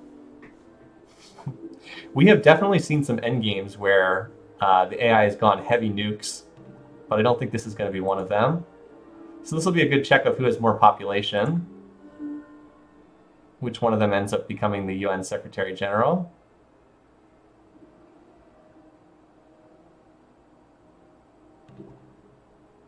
Don't tell me Darius just turned on culture. Oh, God, Darius, why? Why? No! Why? Why are you building culture? You need 4 techs to launch the spaceship. Why are you going culture? No! Why are you going to ruin my predictions? He's like, do. I only need 4 techs, but I'm going to, well, 5. He's like, do. Let's go for culture now. Oh, my God. Gordium. 63 turns. Oh, what are you doing? 63 turns. Oh, come on. Are you kidding me? I have, if he would just finish the spaceship, I have the turns lined up properly. I've got turn 315. I've got the wars correct. But he's like, nope. Gonna go for culture. And Charlemagne is like, okay, well, I only have like 8 more turns. I only have like 8 more techs to go. Oh my God, are you kidding me? What is wrong with you? Oh. Yeah, we've using Wang Con magic. I swear to God, sometimes you line up everything right in the prediction contest, and it just the AI. I swear to God, why? Why would he not just finish the tech tree? It was like that game with Victoria, the wildcard game from the last season. Oh my God, this is absurd. Cost me all my points. I swear to God, I read this game so well, and I could get locked out of scoring like any points at all, even though I read this game so well. I mean, he's building spaceship parts, but if he doesn't research the text, it's not going to matter. He's on advanced flight, and he's not researching the text. Like, it literally doesn't matter. He can't build the spaceship if he doesn't research the freaking text. Unbelievable. I mean, he's 58 turns away. He's not even close to winning. That's more than enough time for Charlemagne to finish the spaceship. God, the AI is so freaking dumb sometimes. I don't know, I'm just frustrated because I read this game almost perfectly, but I could end up scoring no points at all. Yeah, I mean, like going for culture victory would have made sense if he wanted to go for culture victory. Charlemagne, you think also could go for culture victory? I don't think so. He's not showing any signs of it. Could land word declaration, but like, if he just goes to space, I get 5 points for being within a couple turns on the finishing date, 3 points for space, 5 points for war declaration counter, 5 points for getting the leader. Like, I could seriously go from 20 points down to like 5 points if as a result of this. It's just, oh my God. Like, I'm just pissed because I literally read this game so well. And now this dipshit AI is going to go for culture instead of literally just finishing the tech tree. I swear to God. So frustrating. No, I mean, it's not that we can't allow culture victory, because the AI will still go for culture regardless. Like, even if I turn off culture victory, the AI will still go to 100% culture. It will still do that. And culture victory is a valid thing. It's a valid way to win the game. It's just Darius is being a total idiot. Obviously, my opinion's being colored by the fact that I have the spaceship victory for him. I'm just frustrated. Apparently, he was able to flip this city or get Tolosa to get gifted over. Yeah, Charlie's not that far away from finishing the spaceship. He will just eventually research all the spaceship techs and launch the spaceship and win that way. Because we're still 50 turns away from a cultural victory landing. I'm sorry to be like so frustrated. I'm just very annoyed that I really read how this game was going to go and could still miss out on scoring any points for anything because the AI, when he was 10 turns away from winning the game, decided he didn't want to win and would just research culture instead. Yeah, Reverent and I read the game very similarly. Just very frustrating. Oh well, that's life. It is ultimately just a silly competition. So they'll, of course, split the Diplo vote because they obviously they can't vote for each other. Darius actually has enough votes to win the game. No, he doesn't. It's four. I'm sorry, I'm looking at the wrong one. 476. Yeah, I think Charlemagne, despite being 50 turns behind, will eventually catch up and win the game. Just kind of a dumb way for the game to end, that's all. Does winning these games make you feel less worried about a robot apocalypse? No, not really. This game is... the AI in this game is obviously not... doesn't make you think that it's going to take over the world or anything. Huh. Domination requirements keep going up. Now 73% of world population. Darius actually has more land than Charlie right now. So see, he's got 2 cultural cities. The problem is Gordium is still a ways away. Gordium is still 40 turns away, and that's the problem. He has 2 legendary cities, but he doesn't have the 3rd one. He just doesn't have enough culture in here. He doesn't have that many cathedrals, does he? I don't think he has... Hold on. No, he doesn't have any cathedrals in here at all, and that's the problem. He's only getting plus 100% from buildings. He just didn't get cathedrals in here at all. Yeah, he's not even at 100%. Yeah, he's only at 80% culture. Why he's at... he's not running... right, yeah. He's got plus 600 gold per turn. I don't know what he's doing with his gold.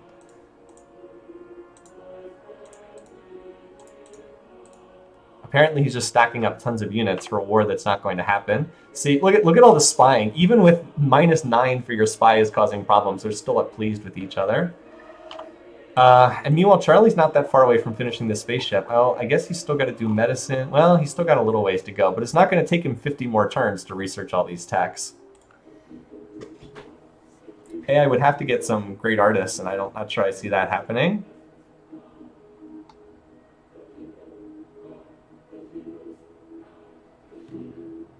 Did he at least go up? All right, so he at least went up to 100% culture, but that's still 35 turns. Again, he needs to get more cathedrals in this city. That's the problem.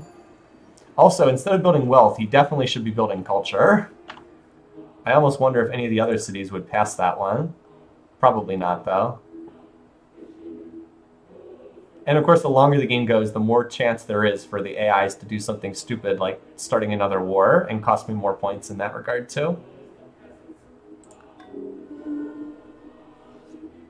Yeah, meanwhile, Charlemagne is just slowly researching his way through the texts. 8 culture from military instructors. It's too bad that he built Sistine, because he probably would not have gone for cultural victory if he had not built Sistine Chapel. Yeah, Charlie's still got a huge amount of the world. He has the entire northern hemisphere, so it's not surprising that he's... teching pretty fast.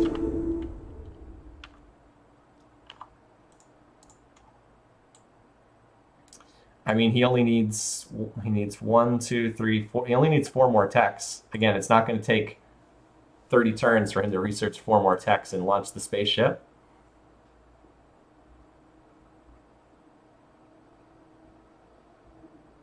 Oh well, at least I have spaceship victory.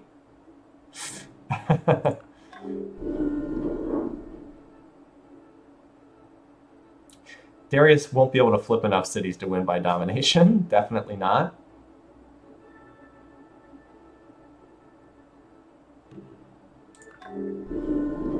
Yeah, we've seen the AI do some dumb things. This is just definitely one of the dumber things the AI has done. I mean, we've seen this happen before. We saw Victoria famously do this in the wildcard game last year. No, well, last season, season 3. She did the same thing. All right, Gordium. Yeah, I mean, it's still 29 turns for that to finish. He actually finished advanced flight, but of course he then went on to stealth, not another spaceship tech. I don't think that these two will fight a war. They're still pleased with each other. Yeah, see, even with all the insane spying, they're still pleased with each other. And yes, the AI really will tank their relations with each other in the late game, just with insane spying on each other. We have had AI switch to culture and then back out again. We have seen that happen. This could be close because of the 10-turn delay and Darius having built the space elevator. I don't think it's actually going to be close. I could be wrong, but I don't think it's going to be close. I know that there's the 10-turn delay. Well, Charlie went on to stealth, so he wasted a couple more turns. Perhaps, if he keeps wasting time on researching text he doesn't have to research. And it's true, Charlie just sought to build the last part. He only has to build. So the one thing that's good for him is he did not leave the engine for last. The engine, when they leave the engine for last, is when they get in trouble. The stasis chamber and the life support are not that bad. We'll see. Charlie does like to launch with only one engine, but he's already built both engines, so he should be fine. Yeah, so Gordium is still 25 turns away. I know the spaceship has to travel there, but I still don't see the spaceship failing to be built in the next 15 turns. Again, I'm happy to be proven wrong. I just think that Charlemagne is going to win.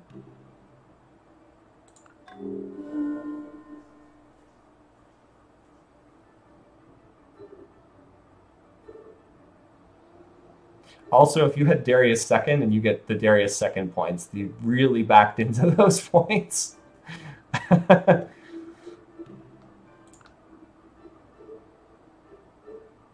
So disappointed. I had so many things lined up well that are just missing because of this really ridiculous ending to the game.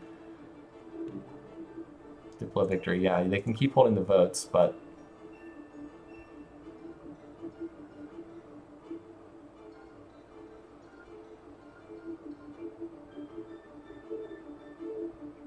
because this is going to be outside the turn window for what I had, because I had turn 315, and as soon as it goes over turn 340, you lose almost all the points for that. All right, let's see where Charlie's building his last spaceship part, because as soon as he finishes genetics, he just needs to do the stasis chamber, and then that's the last one he needs.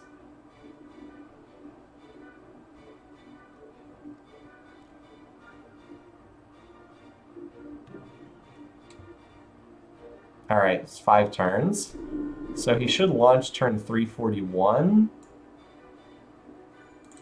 And then this still needs 20 more turns. So yeah, it is actually fairly close. Like if Charlemagne were to change what city he was building this in, like if he were to go crazy and start building it in a different city, yeah, it is a little bit closer than I thought. So it could be as little as 5 turns apart. Close enough that well, now the stasis chamber just got sped up. Still, if a great artist were to be born, then Darius could potentially win by culture. If he gets a great artist and were to pop it in that city, he might be able to win first, because that would shave like 8 turns off. So keep an eye out for if a great artist message pops up.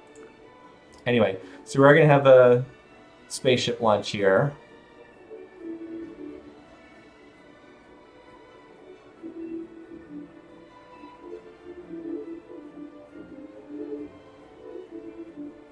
Sooner or later. Come on, there it is. All right, so Charlie launches the spaceship. Turn 3, so it'll be on turn 348. be when it lands. Gordium is close. Where is it? Hold on. 1928, yeah. So in 9 turns, you'll see it happen. Turns 9, there it is. Meanwhile, the cultural victory is 12. Geez, that is close. 9 turns versus 12 turns. Huh, okay. Well, at least we do have a little bit of drama here as far as how this ends. Yeah, well, he built the 2 engines because he had he finished fusion much earlier in the game. So yeah, it is somewhat close between these two. Closer than I thought. I didn't think it would be close at all. And they're both still pleased, even with their crazy spying stuff. So they're not willing to plot war. I think if either of them could plot war at pleased, we would have seen a war declaration by now. No, the spaceship can't fail to land. Just keep an eye out for if we see a great artist message pop up somewhere. These turns are really taking a while for my computer to chug through. A lot of units on the map. Darius is all the way up to 60% land area, but he's nowhere close to the population requirement, so he would not be able to. Great merchants born. So yeah, he's not able to hit the domination requirement, even if he goes over on the land area. It is a good question why he's not building culture in the city itself. Yeah, so he's gotten... I mean, if he had built culture, or if he had gone to 100% culture earlier, I think he would have it. 9 turns, again, versus 6 turns. So it's 3 turns apart right now.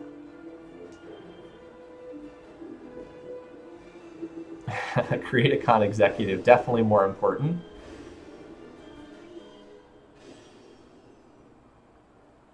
Yeah, these turns really slowed down, didn't they? Paratrooper. Yeah, don't build culture in your cultural city. I've almost wondered if another city with higher cultural multipliers could pass Gordium. But I don't think that that's the case. Like if you had a city with multiple cathedrals in it. But it looks like Gordium is still the leader on here. 7 turns, again, versus 4 turns. So it looks like it's going to be that 3-turn difference. Unless he can get a great artist, that would be the one thing that would change this. I have no idea if any of the cities are close to popping a great artist, or just a great person in general. Let me just see if I can check his cities at all. Is there a way to flip into... No, I was trying to see if there's a way if I can see the F1 list for another Civ, but I don't think I can do that. Just hope the spaceship doesn't crash.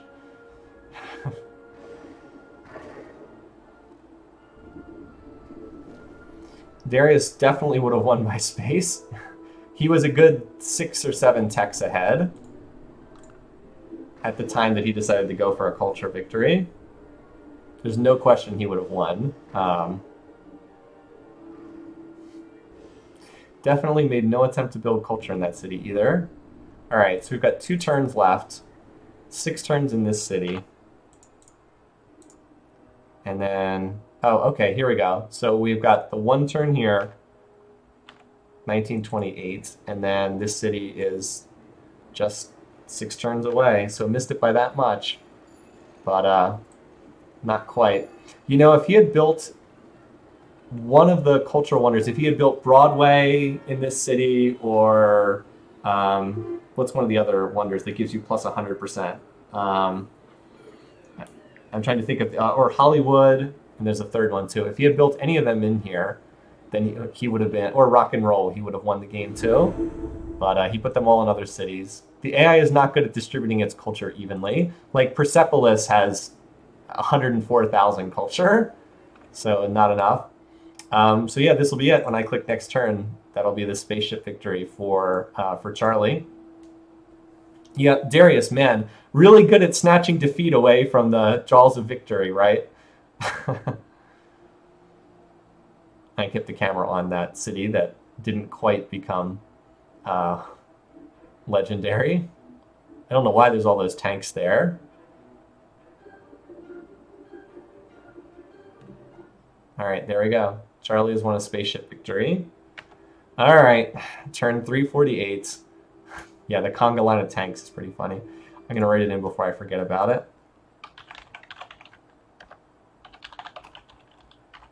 348. Here, I'll put this on the screen so you guys can see it, and then we'll look at the replay in a second. Wow, boy, I could have sworn Darius had that. I picked Darius before the game started. I was like, I think I've got this one. Thought I had it for most of the game. And boy, did he snooker me at the end of that one.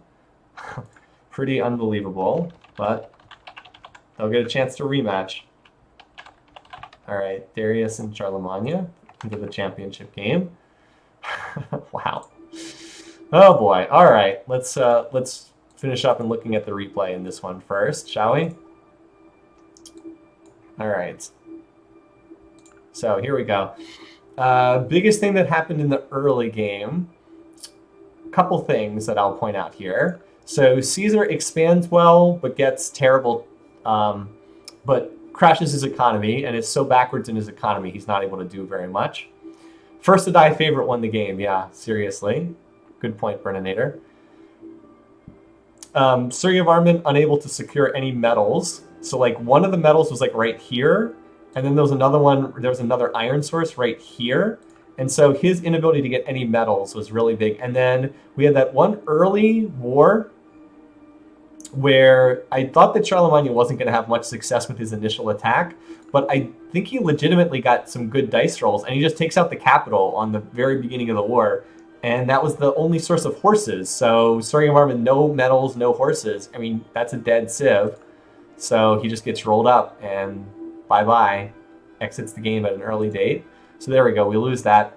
After that, the game turned into a lot of like battering against Boudica to try to take her out, and her using the UN to shut down, or not the UN, the Apostolic Palace to shut down war after war after war. Caesar tries to attack Roosevelt but has no success. And then eventually, much later in the game, when Charlemagne joins the war, then they finally roll up Caesar, who had been a weak civ for the entirety of the game. So then he's gone. Roosevelt's not able to make much territorial gain because Boudica attacked him, and he was forced just to defend against Boudica. So once again, we're finally able to see Charlemagne fight a war that does not get stopped by the Apostolic Palace. And once that happens, Boudica gets rolled up in short order, and she disappears, leaving us with just the 3 high piece weight civs. At that point then, Roosevelt decides to lose his mind, and he declares war on Darius, followed by Charlemagne declaring war on him, and so he gets rolled up very quickly, and we see the end of America. And then we're just left with our last 2. Darius completes all the SS casings, is ready to launch the spaceship, but then decides to go for cultural victory. So he does eat up a whole bunch of tiles. If you watch, look at all the blue tiles expanding. But the problem is he can't build the spaceship because he doesn't have the last 4 spaceship techs. And in the end, Charlemagne inevitably finishes off the game. So we end with the spaceship victory for Charlemagne 5 turns before the cultural victory would have landed for Darius. Decides to go for cultural defeat. Well said. And if you're curious about the bar graphs, we'll just score. Yeah, Darius did pass Charlie in score. Was ahead in GNP, although a lot of that was culture. Was ahead in production. Was narrowly ahead in food. They were pretty close in power. And that's that.